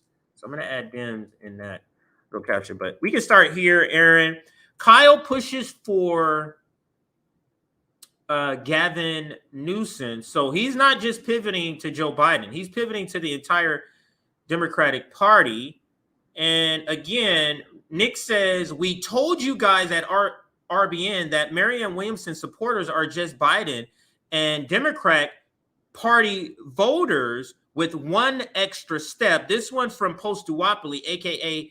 Dirtbag Left 1 on Twitter. Kyle Kulinski is so Trump deranged that he's even praising Newsom as a candidate he would vote for. Now, let's listen to the video. This is nonsense. 1 minute, less than a minute long. This is Kyle. Even if Biden steps aside and it doesn't pan out for Marianne or RFK, but somebody who's less bad, like a J.B. Pritzker. I think J.B. Pritzker has better politics than Joe Biden. If he were to jump in and become the candidate, okay, that's good. Or even Gavin Newsom, for all of his flaws, they did do sectoral bargaining in California, which is massive for fast food workers. They did sectoral bargaining for the entire fast food industry in California, so they're going to get much higher wages. That's wonderful. They did a public option for insulin, which is phenomenal. That's going to help a tremendous number of people. He also has horrible things like he refused to sign the universal health care bill in California. But net, Gavin Newsom's politics versus Joe Biden's, it might be the case that Gavin Newsom is slightly further to the left than Joe Biden. I live in California. Gavin Newsom is garbage. Why is he not mentioning?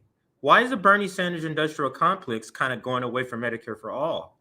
The biggest thing that has happened, if you're talking about progressive politics in California, is the ability to pass Medicare for all by Bernie Sanders people in the state assembly, but they decide to not bring it up for a vote. Do we not remember that like a year or so ago? We have a supermajority on top of a supermajority in the Democratic Party here in California with tons of progressives. And I believe the equivalence of the House, the Speaker of the House in the federal, whatever the state version is, the Speaker of the House in the state, that person used to work on the Bernie Sanders campaign. He's the person that didn't bring it up for the vote. And many were saying it was to shield the fact that Gavin Newsom was not going to vote for that or going to sign that. The trade-offs by the professional managerial class is just disgusting. What they're willing to trade off for the minuscule gains is just disgusting, just so they can stay at the kids' table of influence. Sectoral bargaining for the entire fast food industry in California, so they're going to get much higher wages. That's wonderful. They did a public option for There's more to that story, which is phenomenal. That's going to help a tremendous number of people. He also has horrible things like he refused to sign the universal health care bill in California. But net, Gavin Newsom's politics versus Joe Biden's. he also vetoed a bill that would have eliminated or cleaned up solitary confinement. He voted against torture. He vetoed that. Are you going to bring that up? That also happened by this person, Gavin Newsom. We reported on it. We did a segment. It might be the case that Gavin Newsom is slightly further to the left than Joe Biden, and so if He's Biden further decides left Newsom with a little becomes the bit of that torture would and be no better, and it would Medicare for also all. be better in the sense that Right I to think the he would left. have a better chance of beating Republicans, even though he comes across like a slimy car salesman, than Kamala or Biden have. Even if Biden steps aside and it doesn't pan out for Marianne or RFK, but somebody who's less bad, like a JB Pritzker. I think JB Pritzker has better politics than Joe Biden. He's talking about other Democrats. Okay, bro. that's good. Or even Gavin That's Newsom, not for even all of his flaws, progressive, bro. They did do sectoral bargaining in California, which is massive. That's what my for, little daughter says for, now. She fast watched food these workers. They did games sectoral they use, bargaining bro. for the entire fast food industry in California, so they're going to get much higher wages. That's You- wonderful. They did a public Oh, option he just restarted. for insulin. All right, so I can stop this. Or no, yeah, restarted. My bad. All right, so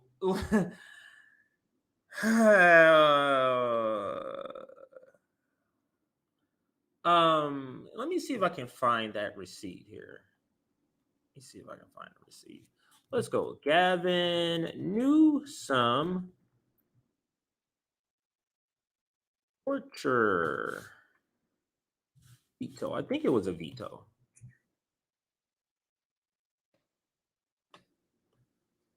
Here we go.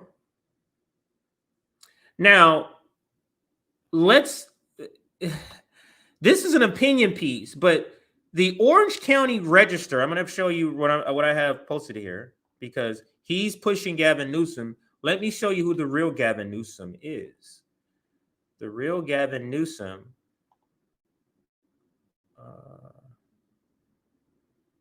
Okay. I guess I hit it too many times.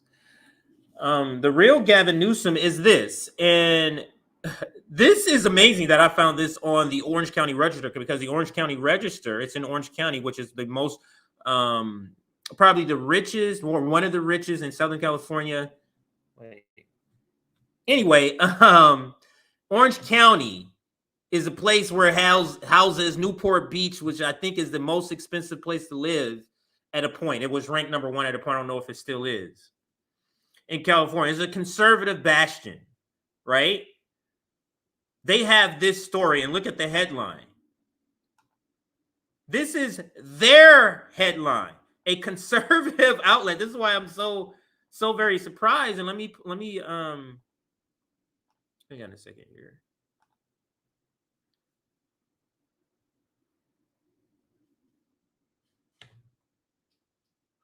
Now, hang on as it comes up. I know it's up. I'm trying to blow it up so you can see that better because I am the seeing impaired. Was I just blocked out?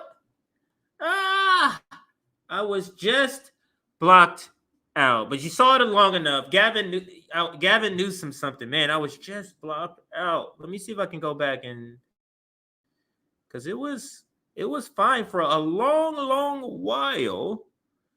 Let me see if I can get that headline. I can find the article somewhere else, but I do want to see if you can see the headline there. Governor Newsom upholds torture in California prisons with veto of Mandela Act. Gavin Newsom upholds torture in California prisons with the veto of the Mandela Act. That's Gavin Newsom.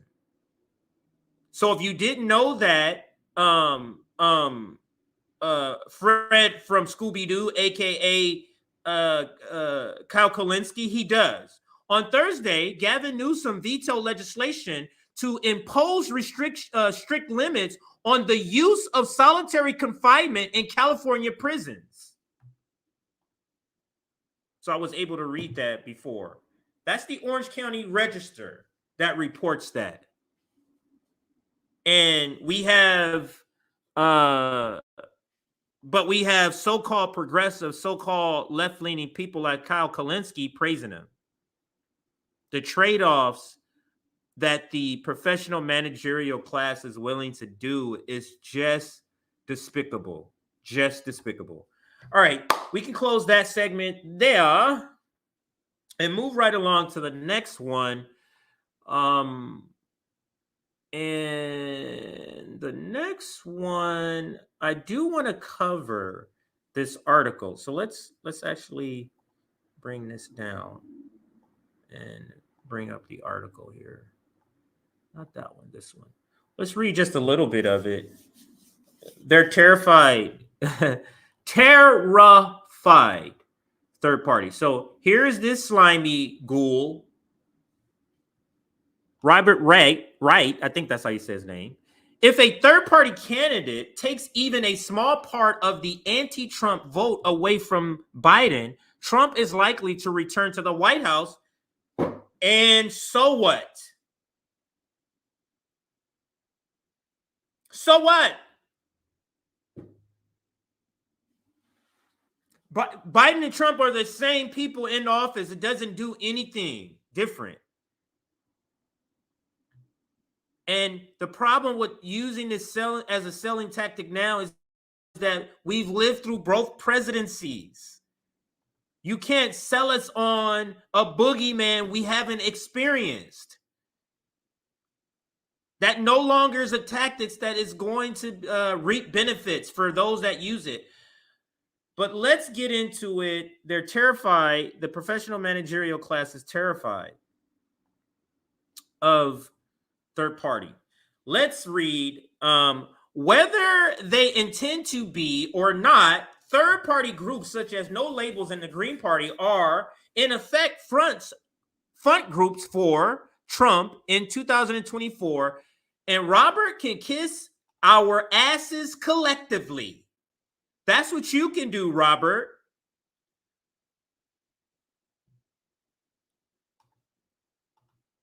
No Labels has pledged to spend $70 million to support a third-party candidate in 2024 who could easily draw enough votes from President Biden to tip the presidential election to Trump.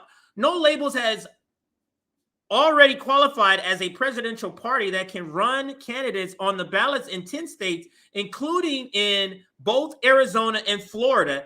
It claims to be a centrist organization seeking a new bipartisanship, but it will not reveal its donors, one of whom is reportedly the conservative mega donor Harlan Crow.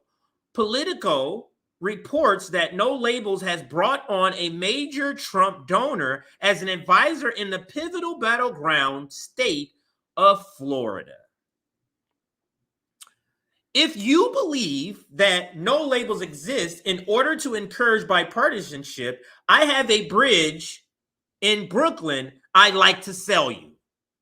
And if you believe that voting for Joe Biden stops the rightward movement of this country towards fascism, I have a bridge to sell you also in Brooklyn also, Robert.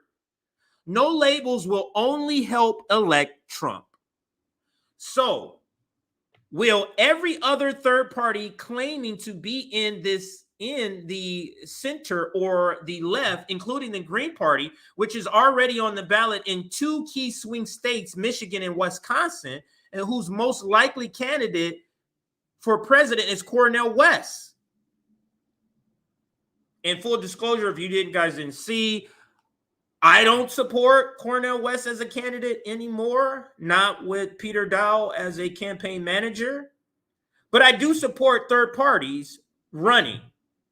And my candidate now is Claudia De La Cruz. We're going to reach out. I haven't done so yet. We're going to reach out and eventually get her on the show once the schedule opens up to do so. So that's my third party candidate, the socialist from the Party of Socialism and Liberation. They're on the ballot in California. That's who I will be voting for. So I'm no longer voting for Cornel West, not as long as he has this guy as a part of his team. I can't in good conscience do that or tell people to do that. So let's continue. And the People's Party, especially if RFK Jr. becomes its nominee. Wait, is RFK Jr. now? That's a better fit to me. RFK Jr. running for the People's Party is a better fit. Yeah, I think that's a good idea. the reason they're all front groups for Donald Trump is that the upcoming 2024 election is likely to be a nail-biting close, even as a two-way race between Trump and Biden. The good news is that Trump loyalists don't represent a majority of the electorate, which is why Trump has lost the popular vote in both his presidential runs and did not top 47% in either. So as long as anti-Trump vote is unified, this is where they're assuming. There's a whole lot of assuming going on here. This is the sort of baked in thing that they did this when they brought Cornel West on CNN. So are you okay with you being in a race and the tipping into Trump as if they just assume we're all part of this anti-Trump coalition, and we are not. We are not in some broad anti-Trump coalition. That's you and all the other Trump derangers are. You guys are in some sort of anti-Trump. We are part of anti-blue and red team. That's who we are a part of. But let's continue with the article. So as long as the anti-Trump vote is unified behind Biden, Trump cannot win, as Biden demonstrated in 2020. As long as the anti-Trump vote is unified behind Biden, Trump cannot win. But if a third-party candidate takes even a small part of the anti-Trump vote away from Biden, Trump is likely to return to the White House. And I say, so what? There's no difference. Consider the 5 states most likely to decide the 2024 election in the Electoral College: Arizona, Georgia, Michigan, Pennsylvania, and Wisconsin. For some reason, Florida isn't here, but we continue. In 2016, Trump narrowly won each of them, giving him the presidency. In 2020, these 5 states narrowly tipped in the other direction, giving Biden the president. Let me tell you right now, Biden is not winning Georgia. Biden is not winning Arizona. And I will be surprised if Biden wins Pennsylvania. I will be surprised. Michigan, I think he probably will win. I don't know. The Wisconsin as a state, I don't know as much. So I'm not sure. But Biden's razor-thin margins in these 5 states in 2020 came from a massive anti-Trump vote. In all these states, at least 1 in 3 Biden voters said they voted mainly against Trump. And that's not going to happen this time. This is the problem with Joe Biden as a candidate. You built him up in 2020, not on him. You built him up on anti-Trump and a better pandemic. That's it. The pandemic is gone. There is no more anti-Trump. We've lived through both. You have a problem, Houston. You have a problem. In Wisconsin, where the Green Party has already secured a spot on the 2024 ballot, 38% of Biden voters said they'd vote mainly against Trump. In Arizona, where No Labels has already secured a spot, 45% of Biden voters said they vote mainly against Trump. How is that our problem? That you have people who are not voting, you have a candidate, I should say, who can't muster up votes based on his own accomplishments and beliefs. That's a you problem. So I think I'll end the article there, and I'm going to go back to Twitter and see what else I have to kind of fit into this umbrella of Bernie Sanders' industrial complex, all pivoting to Joe Biden and the Democratic Party. So let's do this here. Where did it go? Oh, I'm right here. All right. was I? I think GP. Yeah. All right. So we covered Cenk and Anna. We covered Kyle.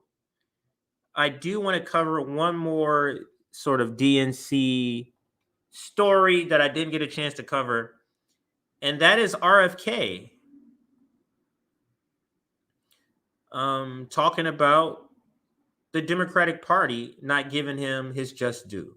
Actually, I'm going to play this video here. And I do want to squeeze this in. This is another one that was not part of it. So actually, we're going to pivot away. So there's RFK Jr. talking Dem. Oh, let me say it this way. Dem party corruption. All right, so we're going to pivot. Segments.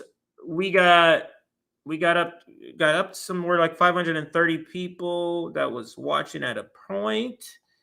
Let's make sure we get those likes up. Let me just check and see where we're at. When we get to this Robert video, let me see.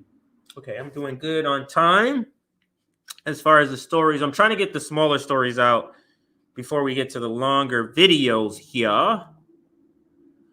But we are currently at 366 likes. And I do appreciate all of those who have liked this stream. Let me write this down. 366.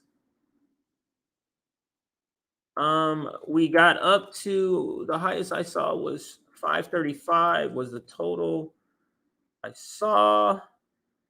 And our goal is still 500. Let's see how many people have been through. Wow, 1,300 people have dropped in at some point to watch us today. So that is awesome. 1,300 people have dropped in. All right, so let's pivot to the next item. Now I'm going to put the request for likes down at the bottom there. Hit that like button. Our goal is still 400. We're about 34 likes away from that. Thank you, everybody who's hitting that like button. Maybe I should cover some super chats just in case they apply to some of these things that we've been talking about already. So let me cover some super chats here. Here is one right here. Using the phrase racial jungle. Man, trying to place that. It's right on the tip of my tongue what I was talking about that this applies to. But thank you for the super chat. Trying to remember what I was just talking about that applies to. Thank you for this super chat. Half Dahlia, I think that's how you say it. Same DNC PR firms. Thank you for that. Everton Wright is the next two, so I'll read them together. CJ, they are afraid when Trump gets back in power, he will use the same government machine to get rid of their own. I'm assuming that says it's rid instead of right. Rid of their online media shows like the Dems are doing now. Right. I get what you're saying. That could be like self-preservation is the motivation is what Everton is saying right here. Let's go to, I thought you had another one. Yeah, right here. This makes me think Peter's job is to convince West to drop out because of Trump. Jill and Chris H are not stupid. Why would they allow Peter to come on board? Thank you for that super chat. Everton Wright Jr. Next super chat, Neutron View. Going on debate, please debunk these two talking points. Biden just blocked the Willow Project a few days ago.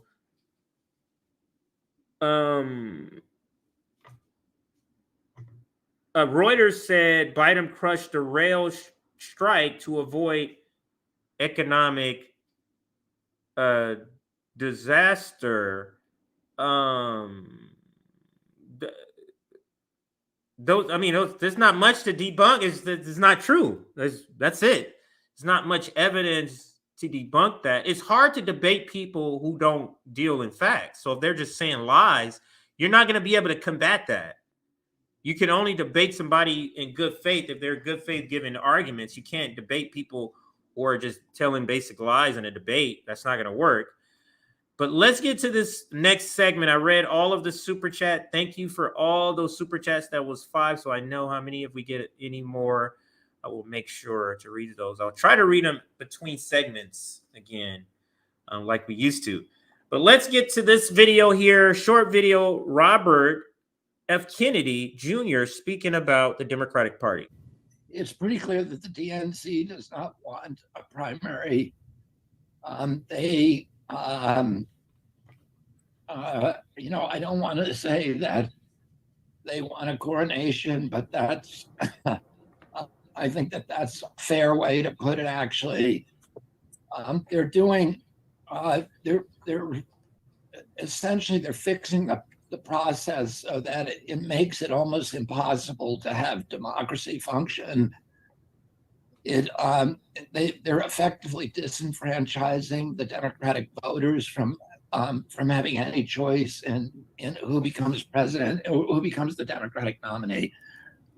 So 2 of the things they've done to date is they've moved the Iowa primary. They've made rules that if anybody campaigns in Iowa or sets foot, any candidate sets foot in the state of Iowa, or sets foot in the state of New Hampshire, then none of the votes that are cast for that candidate will be taxed. That's insane. And Sabby covered it, but that's absolutely insane. But did we not know this? Did we not expect this? What I have a problem with RFK and Marianne Williamson complaining about the Democratic Party is, didn't you know this in the beginning?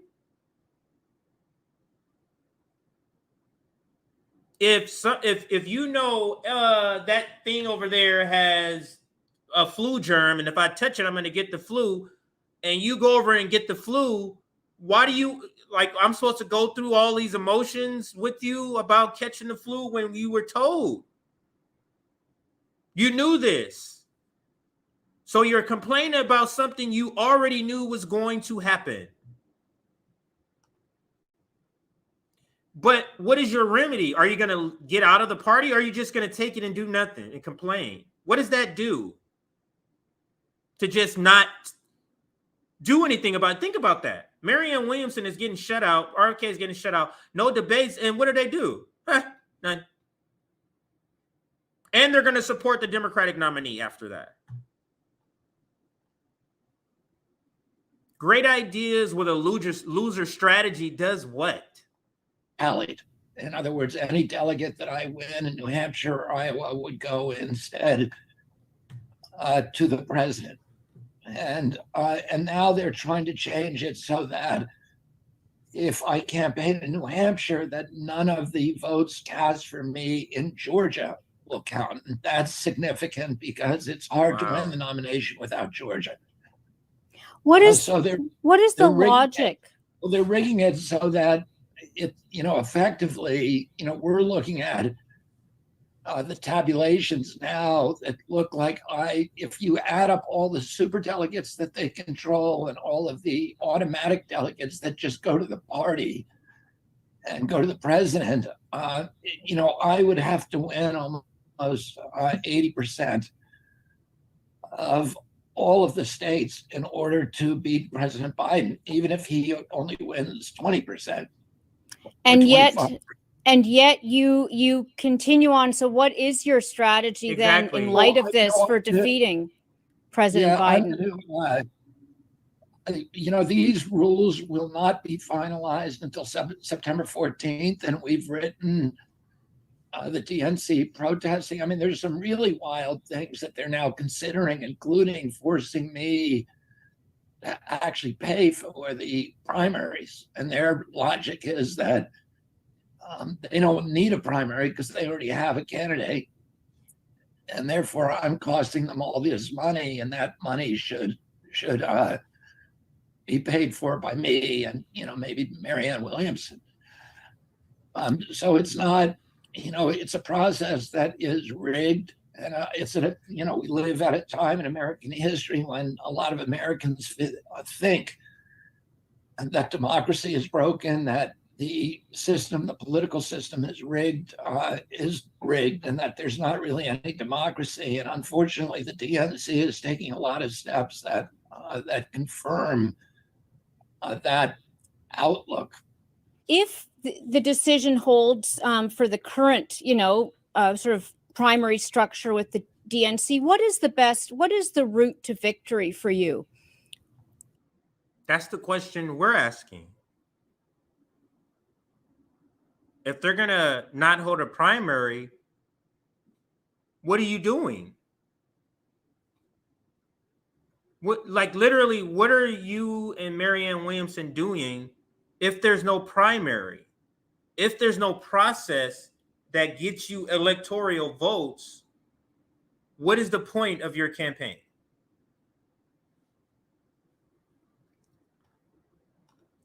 Let's listen to a little more of this here. Against President Biden. Oh, if the DNC is going to rig it so that it is simply impossible for anybody to challenge President Biden, then I need to look at other alternatives, because I can't go back to the people support me and to my donors and say, I'm in this to make a point. I need to show them a road to victory. What kind of alternatives would you be exploring, Mr. Kennedy? Well, I don't know exactly, because I want to see what the DNC does. I want to see if they make it if they make it a fair contest. And I'm not asking that it be 100% fair, but I'm asking that there at least be, a chance that it be plausible for somebody else to win other than their, chosen anointed candidate. They're not going to do this, sir. What do you think? So this is what the big news, he's teasing a third-party run. Do you think he's teasing a third-party run? Where could he go? Definitely couldn't go to the Green Party. Couldn't go to the Socialist Party. Do you think he would switch to a Republican Party? I don't think so. People's Party? Maybe. He is known for his COVID stuff, and the People's Party is is one of their number one things they kind of go after is COVID stuff with Nick Brana. Just saying, they kind of align, so maybe that's the deal. But then you don't have access, so isn't that worse? Or actually, it's effective the same. I guess it's the same. You're not getting any electoral votes through the Democratic Party, and you're not getting any through the People's Party. Why don't you and Marianne Williamson hold a debate? Don't call it a debate, because I know there's rules against it. All of these rules against democracy by the Democratic Party has all these rules and super delegates to ensure democracy by blocking out democracy. That's how you're ensuring it. That's the same way, stopping war by having a war. Clear. Same sort of logic. All right, so now, actually, let me, the Woody Harrelson, I don't think I have anything saved in there. So let's go to the Woody Harrelson. Woody Harrelson. It's really, I think he's at like an award show right here. Here it goes. I thought I had saved this, but I didn't. It's not even a minute. It's 41 seconds. The kind of guy who just thinks it's abominable when he addresses a question, and I'm going to bring it up in just a second here. But we're going to pivot now to the next story. So let's take that down. Pivoting to the next story. This one is Woody cleverly calls out the U.S. Oops.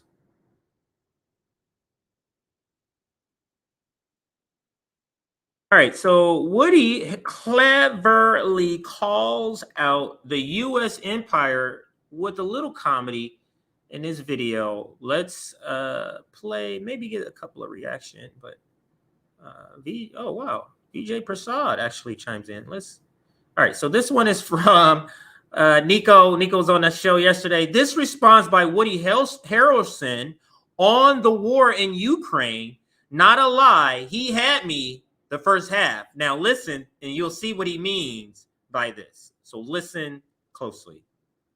The kind of guy who just thinks it's abominable when a superpower with all this military might, with no provocation, attacks just unprovoked, attacks a country that is, Iraq, I'm sorry, Korea, no, sorry, Ukraine. Terrible. Yeah, I lost my way there. Yeah, because when I first saw this, I had the same reaction, Nico. When I first saw it, I was like, oh, not another Hollywood actor. But he does give you the vibe that he's kind of anti-establishment. At least that's the vibe that I get from Woody in some instances. Wow, Cold Pink even liked it this much. Oops. Even Cold Pink put it together. So let's go to Cold Pink's tweet. It says, quote, I'm the kind of guy who thinks it is abominable when a country unprovoked attacks Ukraine, Afghanistan, Korea. I mean Ukraine.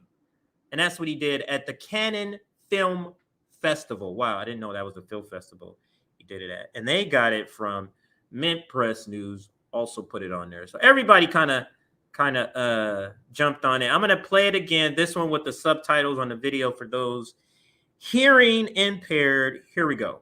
The kind of guy who just thinks it's abominable when a superpower with all this military might, with no provocation, attacks just unprovoked, attacks a country that is, Iraq, sorry, I'm sorry, Korea, no, sorry, Ukraine. Terrible. Yeah, I lost my way there. The kind of guy who just thinks it's abominable when a superpower with all this military might, with no... I think I'm at home by myself. I'm just watching it again. That was a great video by Woody, and I do want to bring in something. Let me see.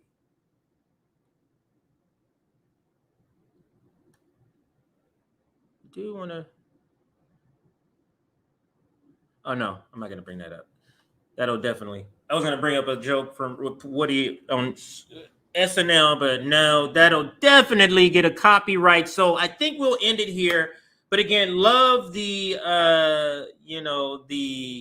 the fake out that he gives here, because I think even his actor friends was like listening, like, oh God, not another Hollywood Ukraine. And then when he made that turn, they were happy too. Oh, thank God. So good to hear, good to see in Hollywood. There are some of those that aren't going along with the sort of the typical Hollywood, just falling in line with the ruling class, with the establishment, with the powers that be. All right, so let's get to the next story. That was just a short one. And here today on Straight Out of Politics. Let me see where we're at. I think we got a new super chat. I'll read that before I start this next story. But we're almost now to the main videos we're going to be covering. That Jimmy Dore video is the video that I'm going to pivot to in just a moment here. But before I do that, we're at 442 likes. Appreciate that, everybody. 442. Thank you. And we've had 1,475 people bounce their way through here at some point or another. So thank you for all of those people. Now we got to set a new target because we're at 442. 400 was the target. Let's now move to 575. Let's do that. 575 is the new target. We do have a new peak concurrent viewership. I think it got up to 450. Oops. All right. So I will have the like scrolling request down at the bottom. Let's read this. Looks like we got one more super chat. I read the first 5. Oh, it's just a new member. What's up, Tony Dorsett? Wow. I don't think. Yeah, it's not the Tony Dorsett, the running back, because he passed away. I believe Tony Dorsett passed away. Yeah.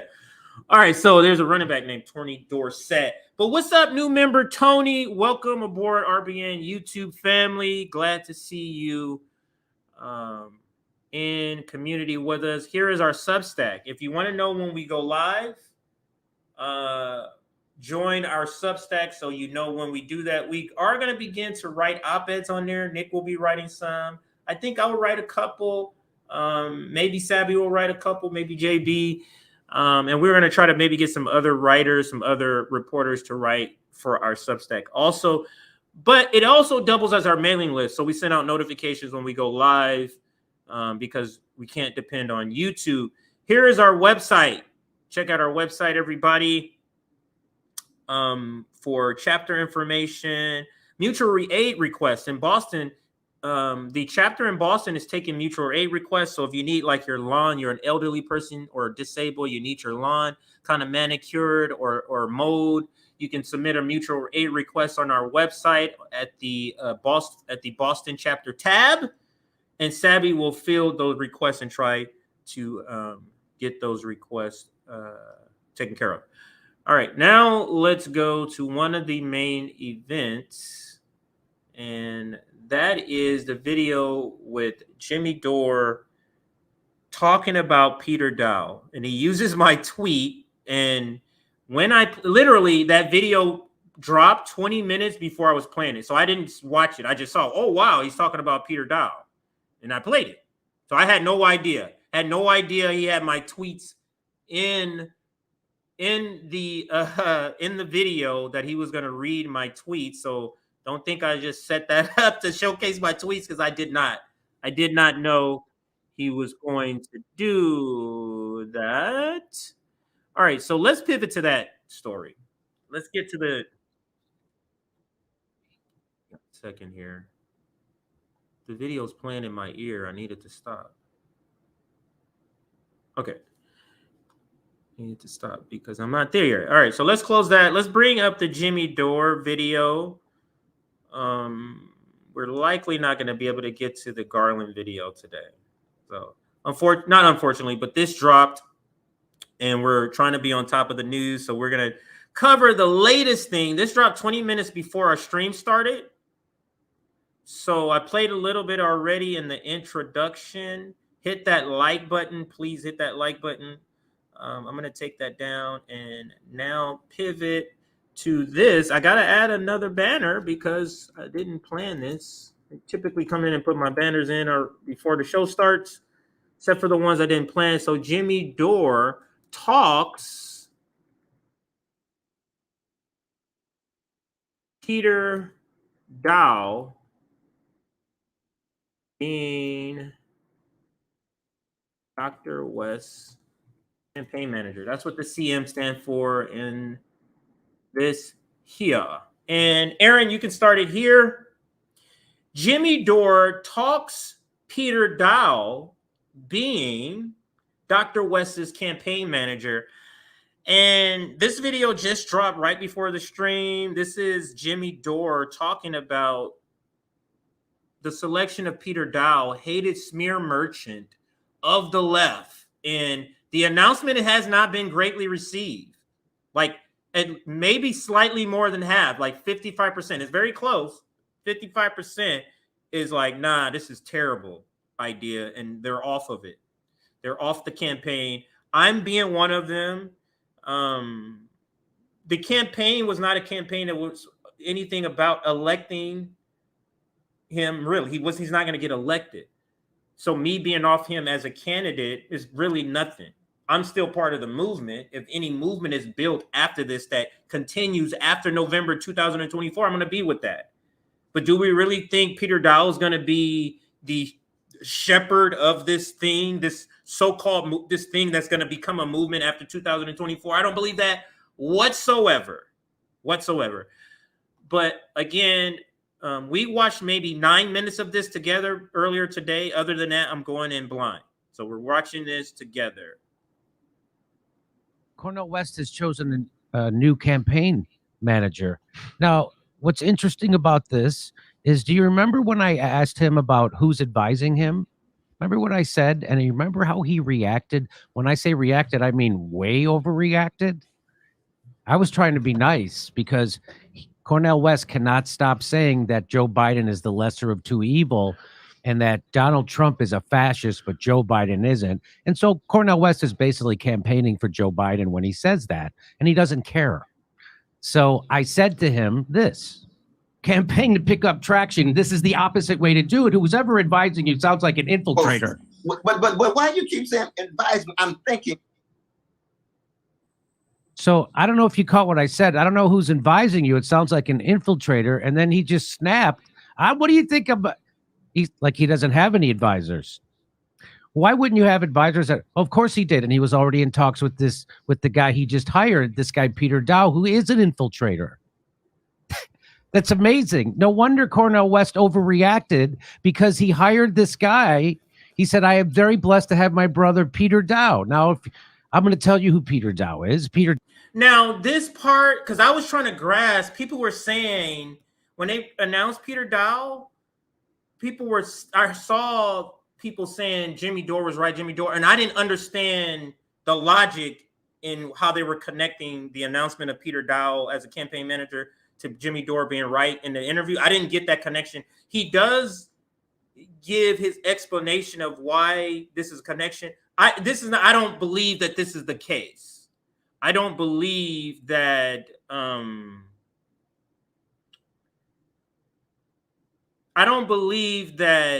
Cornel West at the time when he in that exchange in the previous interview with Jimmy Dore was answering the question based off of thinking that, I'm answering this because Peter Daou.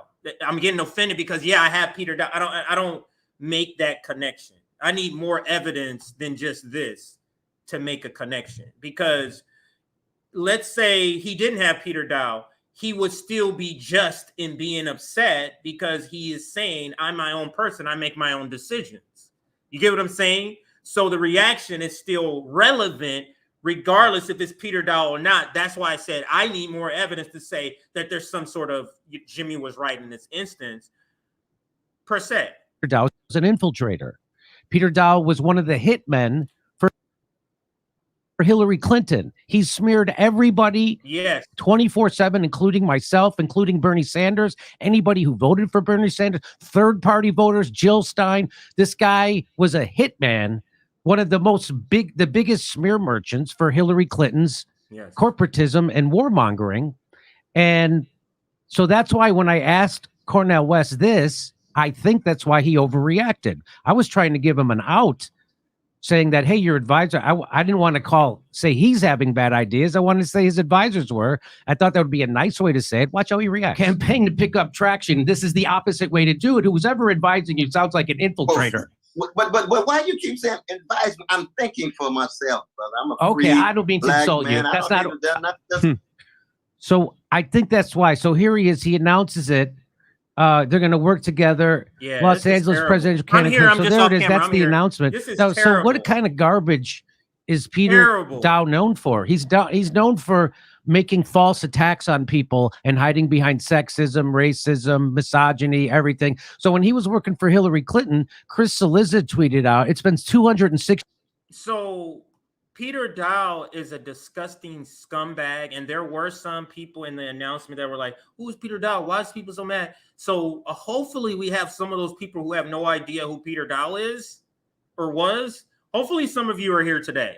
to hear that explanation. If not, there is another video you can look up. It's called the Rob Report, like Robert, like a short version of it. My friend Rob. What's up, Rob? Rob Report.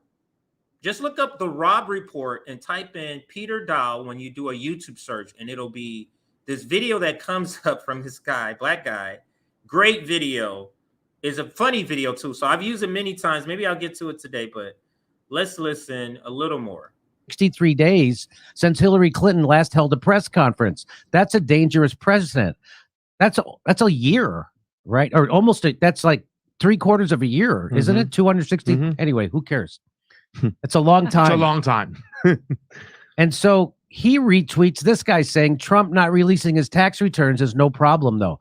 Okay, those things don't have anything to do with each other. So that's just them trying to deflect. He retweets it, and then he says this: make no mistake, the media's obsession with forcing a Hillary press conference is all about her gender. Do you see how this hurts feminism, how it hurts women, how it hurts the left?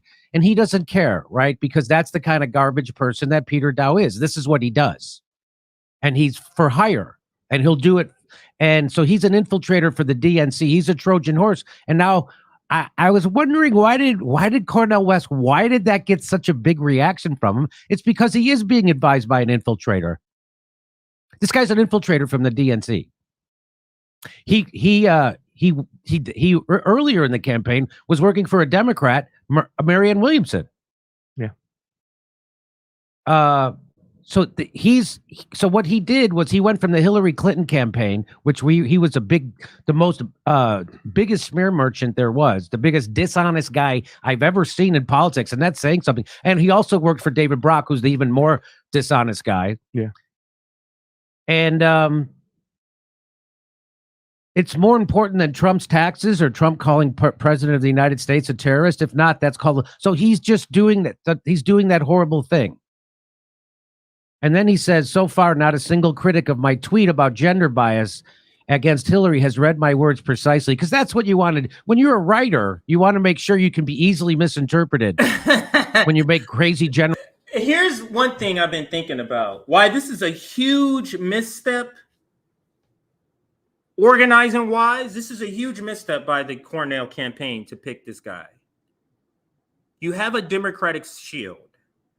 You have a constituency, because third-party people a person who will vote for third party is a person who doesn't like Democrats or Republican, right? You have a constituency that despise red and blue. That's the whole reason they're voting third party, right? You hire a person who has been deeply implanted in that swamp at a certain time. Let's say he's recovered. You know how bad it's going to look if at any point Cornel West goes soft on Joe Biden or doesn't go at him real hard? You know how many people are going to be saying that's because he has a Democratic shield as his campaign manager. That's why he's going soft on Joe Biden when it comes to this. That's why he's going soft on Joe Biden when it comes to that. Because he has a Democratic shield in as his campaign manager. This is a strategic. Let's say Peter Daou's great. He's great at what he does. Strategically, this is a terrible move to make. For your own constituency, not the people, what they're going to say about you. In order to get people to invest in your own campaign, this is a terrible idea. Generalizations like that and hide behind sexism and gender and all that bullshit. So that's why Cornel West overreacted, because that's who he's working with. Yeah. An infiltrator. I called it. He sounds like an infiltrator. He is working with an infiltrator. What the hell is so? Cornel West is out there repeating the Democratic Party's campaign message, which is Donald Trump is a fascist and Joe Biden is a lesser of two evil. That's a Democrat's message. Cornel West can't stop repeating it. And then and of course I say, who's advising you? He's being advised by an infiltrator directly from the Hillary Clinton campaign, who was his job to smear Bernie Sanders and all of his supporters. And by the way, Cornel West was an advisor to Bernie Sanders in 2016 when this guy was doing that stuff. This does not bode well for Cornel West. So Peter Daou then tweets out, the support for Cornel West is inspiring, from the Revolutionary Blackout Network to Breonna Joy Gray. And guess what? The people from the Revolutionary Blackout Network called him a piece of shit. This is Cornel West's campaign manager. This is his.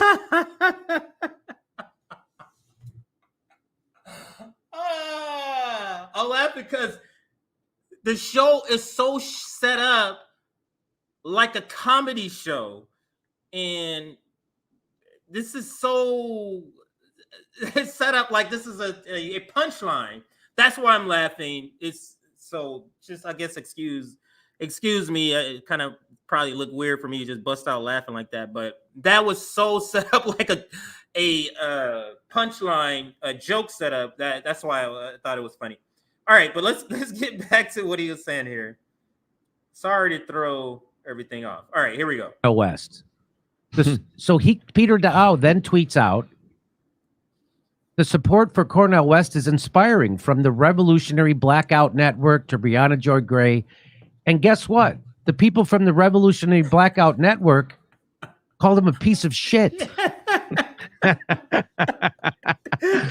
This is Cornel West's campaign manager. This is his. He could not have picked. Why not just pick Debbie Wasserman Schultz? No kidding. Wow. Why not? Why not pick Hakeem Jeffries? Like, do you understand why this looks bad? Let's say there was a priest who was convicted for doing bad things with a child. Let's say that's the case. Caught, does his time, gets out, intense therapy. He's reformed. Does that mean we're okay with him running a Boy Scouts troop? Is that what that means? The point being, why are you putting somebody who was on the opposite side in a position of power on this opposite side? For example, Peter Daou was in the Democratic Party. Now he's a Democratic shield pushing Hillary Clinton. Now he said, I'm reformed. Now I'm a Bernie person. That's all fine and dandy. Come with us. You're in community with us. You will not be in a position of power now to fight the very people who you were on teams with. That's the point of not having Peter Daou. Not the fact that he's not rebranding. He's a different person. That's irrelevant. Irrelevant to anything. It's the same thing. Like, now I have experience with people, crackheads. Then they get in recovery. Then they supposed to think, oh, all the things I did when I was a crackhead, no. You need to address that shit. Anyway, that's a bad tangent I'm going on. Let's get back to the video with Jimmy Dore talking about Cornel West and his hiring of Peter Daou, hated smear merchant. Why not? Yeah. Say she's turned over a new leaf and she really cares. Because that's what you're doing with this guy. Revolutionary Compton J says, this piece of shit using RBN to promote his announcement, the political instincts of Dr. West are highly suspect. Yeah. That's RBN saying it, not That's you. RBN. I'm not saying that. Yeah. How the hell do you go from an incredible Jill Stein to the nonsense of one of the most hated smear merchants on the left in Peter Conman Daou? So it doesn't appear that Cornel West is really running for president. He's not asked anybody for his vote. He didn't ask me for my vote. He tried to find ways to disagree with me. You're supposed to do the opposite when you're running for president. Again, I'm not allowed to say any of this because I'm white. I know that. But he's not white, and he's saying it, and they all said the same thing. And when I said that stuff to Cornel West, I was quoting radical black activists, and Cornel West returned the favor by calling me a Trumper. You know, the thing they do to him all day long? So when he gets... Now, I must say, because there's one thing that some of you probably know a little bit more than me. That interview, I didn't watch all of that interview. I still haven't watched all of that interview. I guess he had, they got into an argument about the pandemic and COVID and that. Like, I still haven't seen that exchange, but apparently it got real heated, even more heated than what I had saw about the Joe Biden stuff. But I still haven't seen it. Just wanted to give that out there. Gets backed into a corner and he doesn't have an answer. He does the same flex. Whenever you get to the left of someone, that's what they do. And everything he's doing right now, I knew it. How did I know? It sounds like you're being advised by an infiltrator, and he is. And you want to know? So is Peter Daou an infiltrator? Isn't he an infiltrator? Is he not that? I don't think, to me, that's not arguable that he's an infiltrator. And wasn't he just how this is what's mind-blowing. How do we have a campaign manager who was just literally 3 or 4 months ago the campaign manager of a Democrat?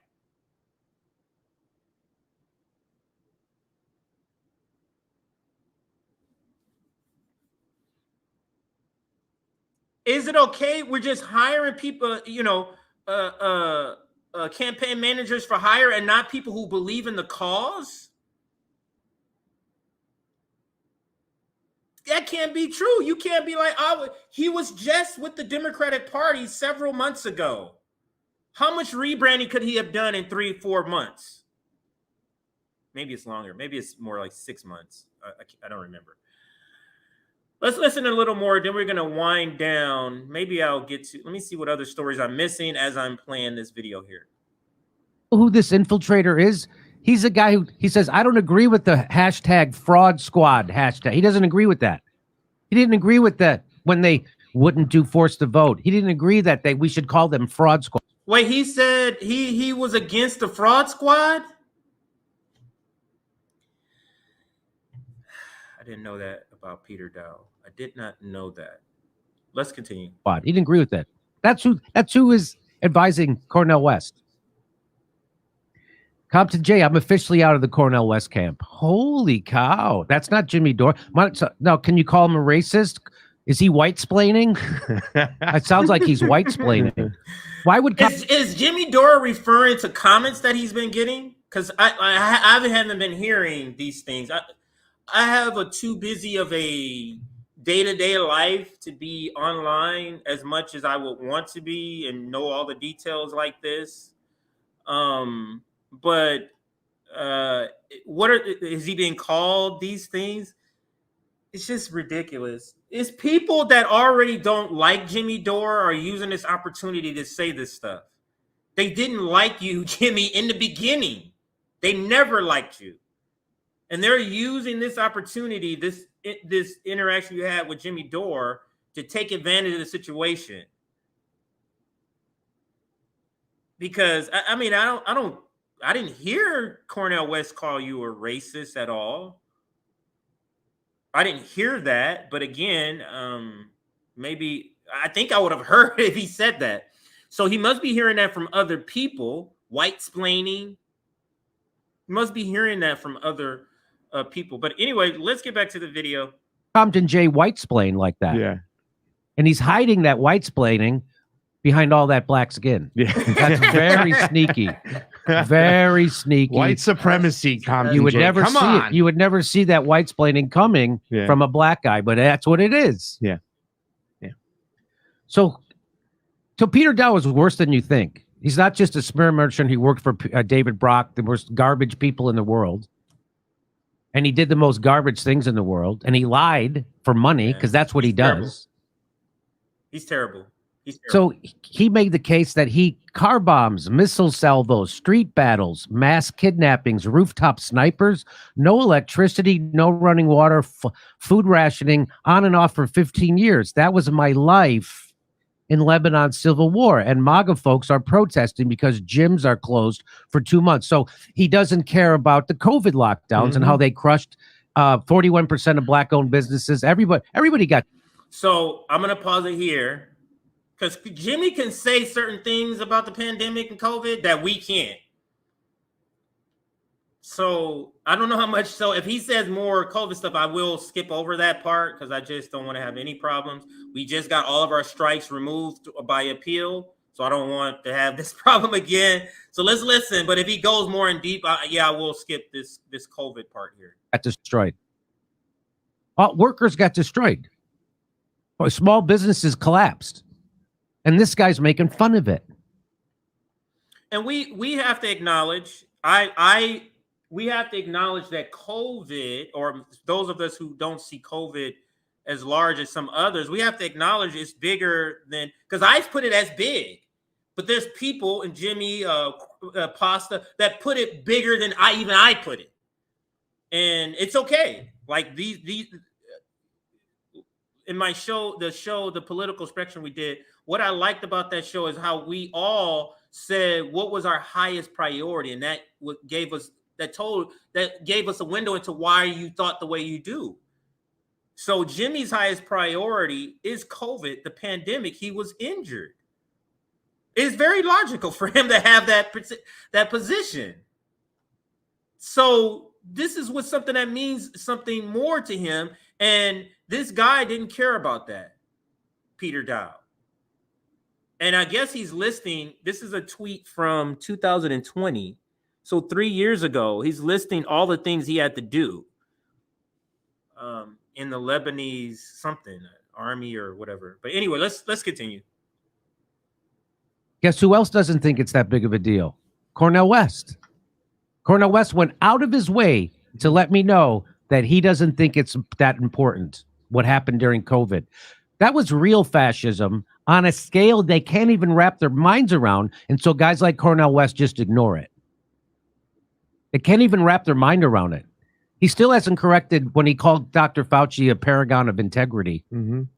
That's to the point that I was saying. Like, it's one thing to be like, leaning on my Christian faith. That's fine. And everybody's your brother. But you have to understand how that comes off to people. If you go somewhere and you say Henry Kissinger, hey, I admire something about Henry Kissinger, that's not going to go well. If you go over and say you admire something about something else, somebody else, that's not going to go well. So when you go on these, you say, oh, Dr. Fauci, he's a great, why? Why are you saying that? You go on Meet the Press, and you say, what was her name? Welker. I think her last name is Welker. Oh, you're this and you're great doing this, when she's a propagandist. Caitlin Collins on CNN. Oh, you've been doing this in your hometown, this and that. She's a propagandist. So this is a problem with how you choose, how you've lived your life, but you are now in politics mode, and that way you lived your life of being the brethren of everybody is a problem when you're a brethren of people who are destroying shit and covering for people that destroy shit like mainstream media. But let's continue. He still hasn't corrected that. Yeah. Because he's running with the Green Party, which are also completely infiltrated. The Green Party doesn't even barely runs on green issues. They run on every other identity politics issue. Yeah. That's what the Green Party is turned into. So he says this, and then he says, I grew up in Beirut and was in the Christian militia trained by the IDF. So what was that militia he was in? Well, they committed atrocities. Who did they kill? Palestinians. Yeah. He's bragging about being part. So Cornel West's big thing that differentiates him from RFK Jr. is that RFK Jr. has this odious view on Palestine, and he calls them all terrorists and everything. It's just a complete backwards thing. The power is in Israel's hands. But Cornel West gets that right. And so that's the big thing that separates him from Bobby Kennedy. His campaign manager brags about being part of this massacring militia. Yeah. And who did they massacre? They massacred Palestinians. Yeah. That's what he's bragging about. This is I didn't know this part. Comes either. right from the Hillary Clinton campaign, smeared Bernie Sanders. That Cornel West was a part of that campaign. And the guy's part of a militia that's slaughtered. Want to see what they did? It was one of the most harrowing massacres committed in the Lebanese Civil War, a conflict known for its brutality. Shatila, a Palestinian refugee camp, and the adjacent neighborhood of Sabra are located southwest of Lebanon. The refugees were victims of the 1948 Nakba, or catastrophe in Arabic, fleeing the violent ethnic cleansing of Palestine by Zionist militias as Israel was formed. But between September 16th and September 18th in 1982, the refugees now living in Shatila and Sabra, along with Lebanese civilians, were attacked by a right-wing Lebanese militia in coordination with the Israeli army. What exactly happened? In June 1982, Israel invaded Lebanon during the country's 15-year civil war with the stated aim of destroying the Palestinian Liberation Organization, the PLO, which had been based in Beirut and had been launching attacks on Israel from southern Lebanon. The PLO withdrew from Lebanon by September 1982. Assurances were provided by the United States and multinational force that the remaining Palestinian refugees and civilians would be protected.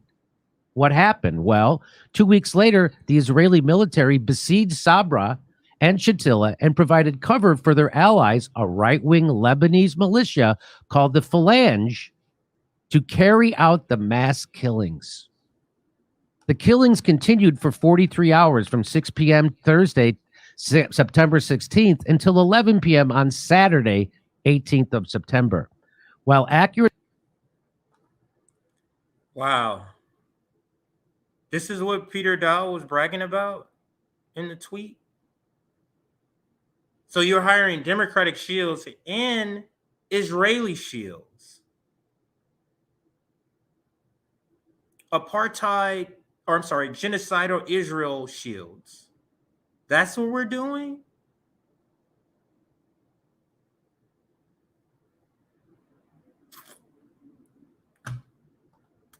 These are terrible fucking decisions. Terrible. Figures and the numbers of people killed are difficult to ascertain. Estimates put the death toll between 2,000 and 3,500 civilians. Testimonies from the mass killings describe horrific acts of slaughter, mutilation, rape, mass graves. Images from the aftermath were aired on television worldwide and caused global outrage. Peter Daou claims to be too young to have been at Sabra and Shatila in 82, but claims to have been serving near the embassy bombing in 83. What is going on with Cornel West? It doesn't look good. What, Craig? Yeah. What do you have to say? Well, you know, I mean, it's funny because I went back and looked at an old video.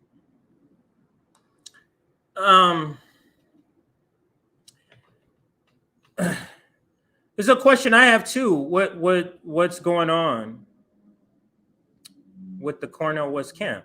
I have a similar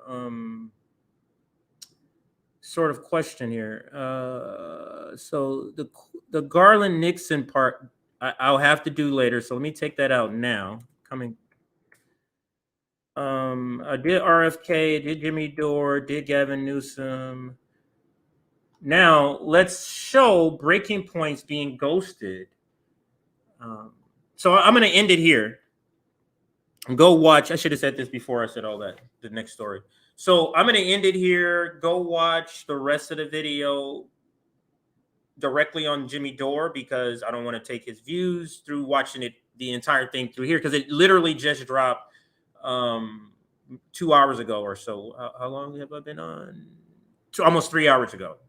So just about 3 hours ago, it just dropped. So go get the rest of the views on his channel. And I will be able to, I will pivot to Kyle and Crystal. Where is that at? Oh, Breaking Points. Okay. This is a short video, short segment. It won't be long.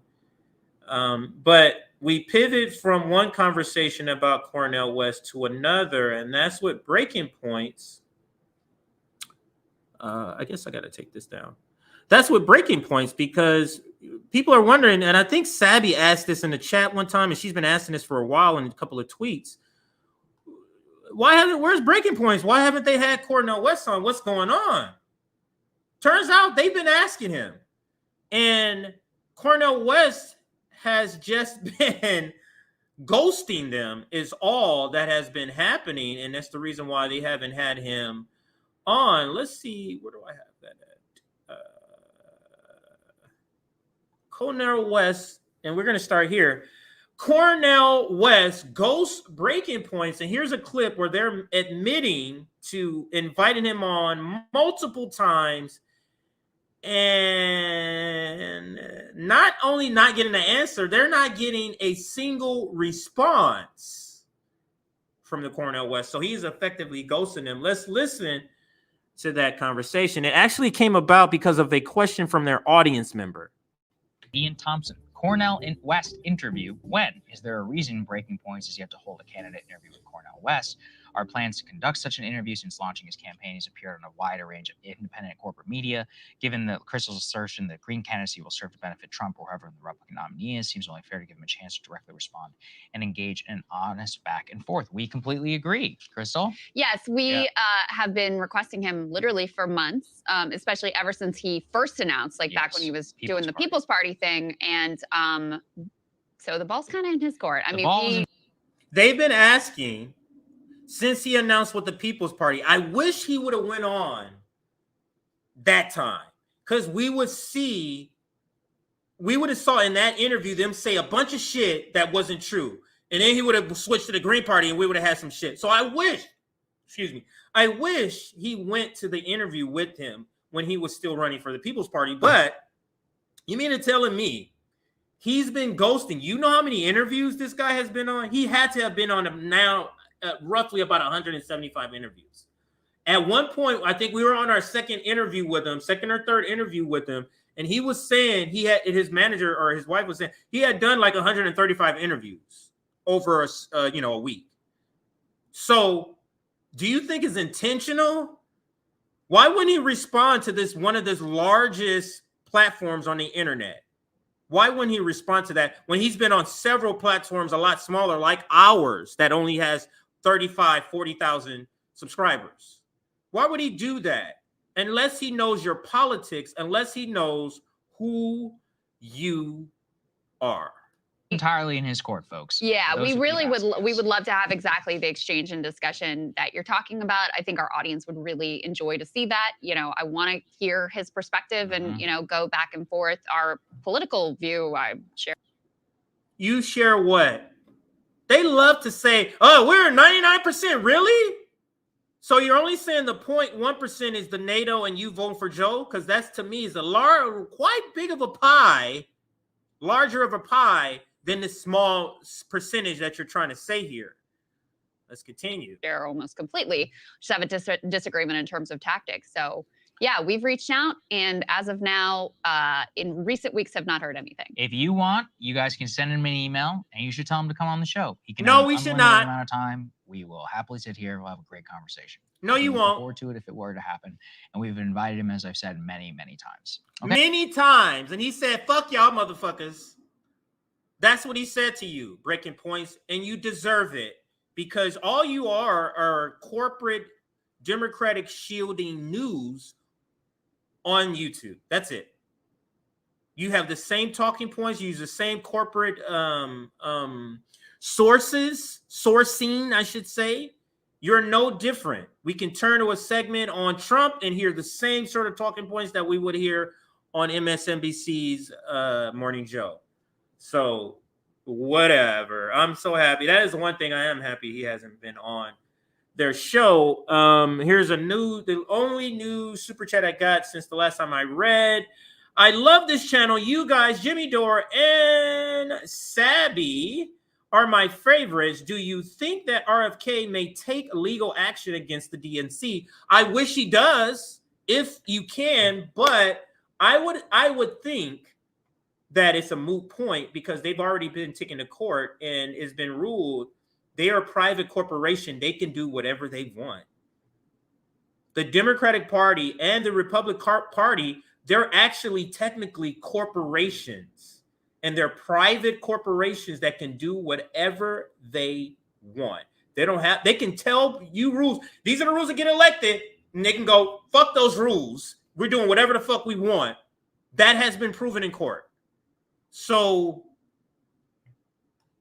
there is no getting around this. You have to establish yourself as running outside of the two terrible blue-red teams in order to begin the path of liberation for the working class and poor. That's it.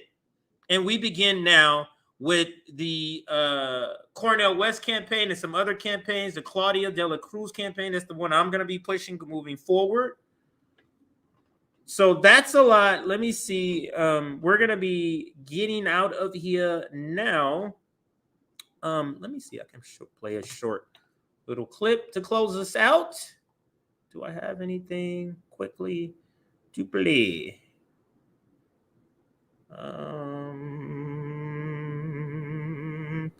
Let's play this one. All right.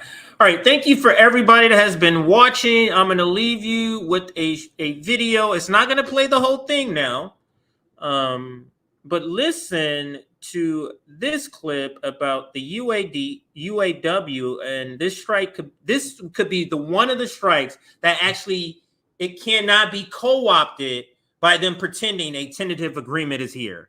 This is that fight, and I'm so happy. They will be going on strike. I think it's September 19th, so a week from today. A strike against Detroit's big three automakers is moving closer to reality, with the United Auto Workers Union rejecting the latest wage and benefits offers from all three of Detroit's unionized automakers. See you guys. 145,000 UAW members could walk off the job 1 minute to midnight on Thursday. Let's discuss this with Michigan-based economist Justin Wolfers. Justin, great to have you back on the program. Thanks a lot. Earlier this week, I'm sure you saw this, the president expressed confidence that there would not be a strike. What is your sense? Do you share that optimism? Does the industry share that optimism? Do the unions share that optimism? I mean, one reason to be optimistic is you're pretty sure the president doesn't want this strike to go ahead. A reason to be pessimistic is Labor looks to be a long way away from where capital is on this. And so there's a lot of distance to move and not many days. And so I think it's pretty unlikely we get a deal without a strike, and that could happen by the end of next week. Well, let's see how that plays out. But in the meantime, the union president, Shawn Fain, he has not been holding back on his criticism of the big three car makers. Maybe you saw this here. Let's play some of this for our viewers. We'll talk about it on the other side. Believe me when I say I'm fed up. And one thing I want to tell you is this trash can is overflowing with the that the big three continue to peddle. If we want higher wages, better benefits, and a better future for ourselves and our families, then we're going to have to fight like hell to win it. Justin, what is the BS he's referring to there? Look, you don't hear a bloke like that talking and think to yourself, geez, I reckon they're just a couple of days away from a deal. So, the union's looking for a pretty big pay rise. The auto companies have really no interest in that. So the union's looking for a 40% pay rise over 40 years. At the moment, it looks like the companies are closer to offering 15%. So there's a very, very big gap between the two of them.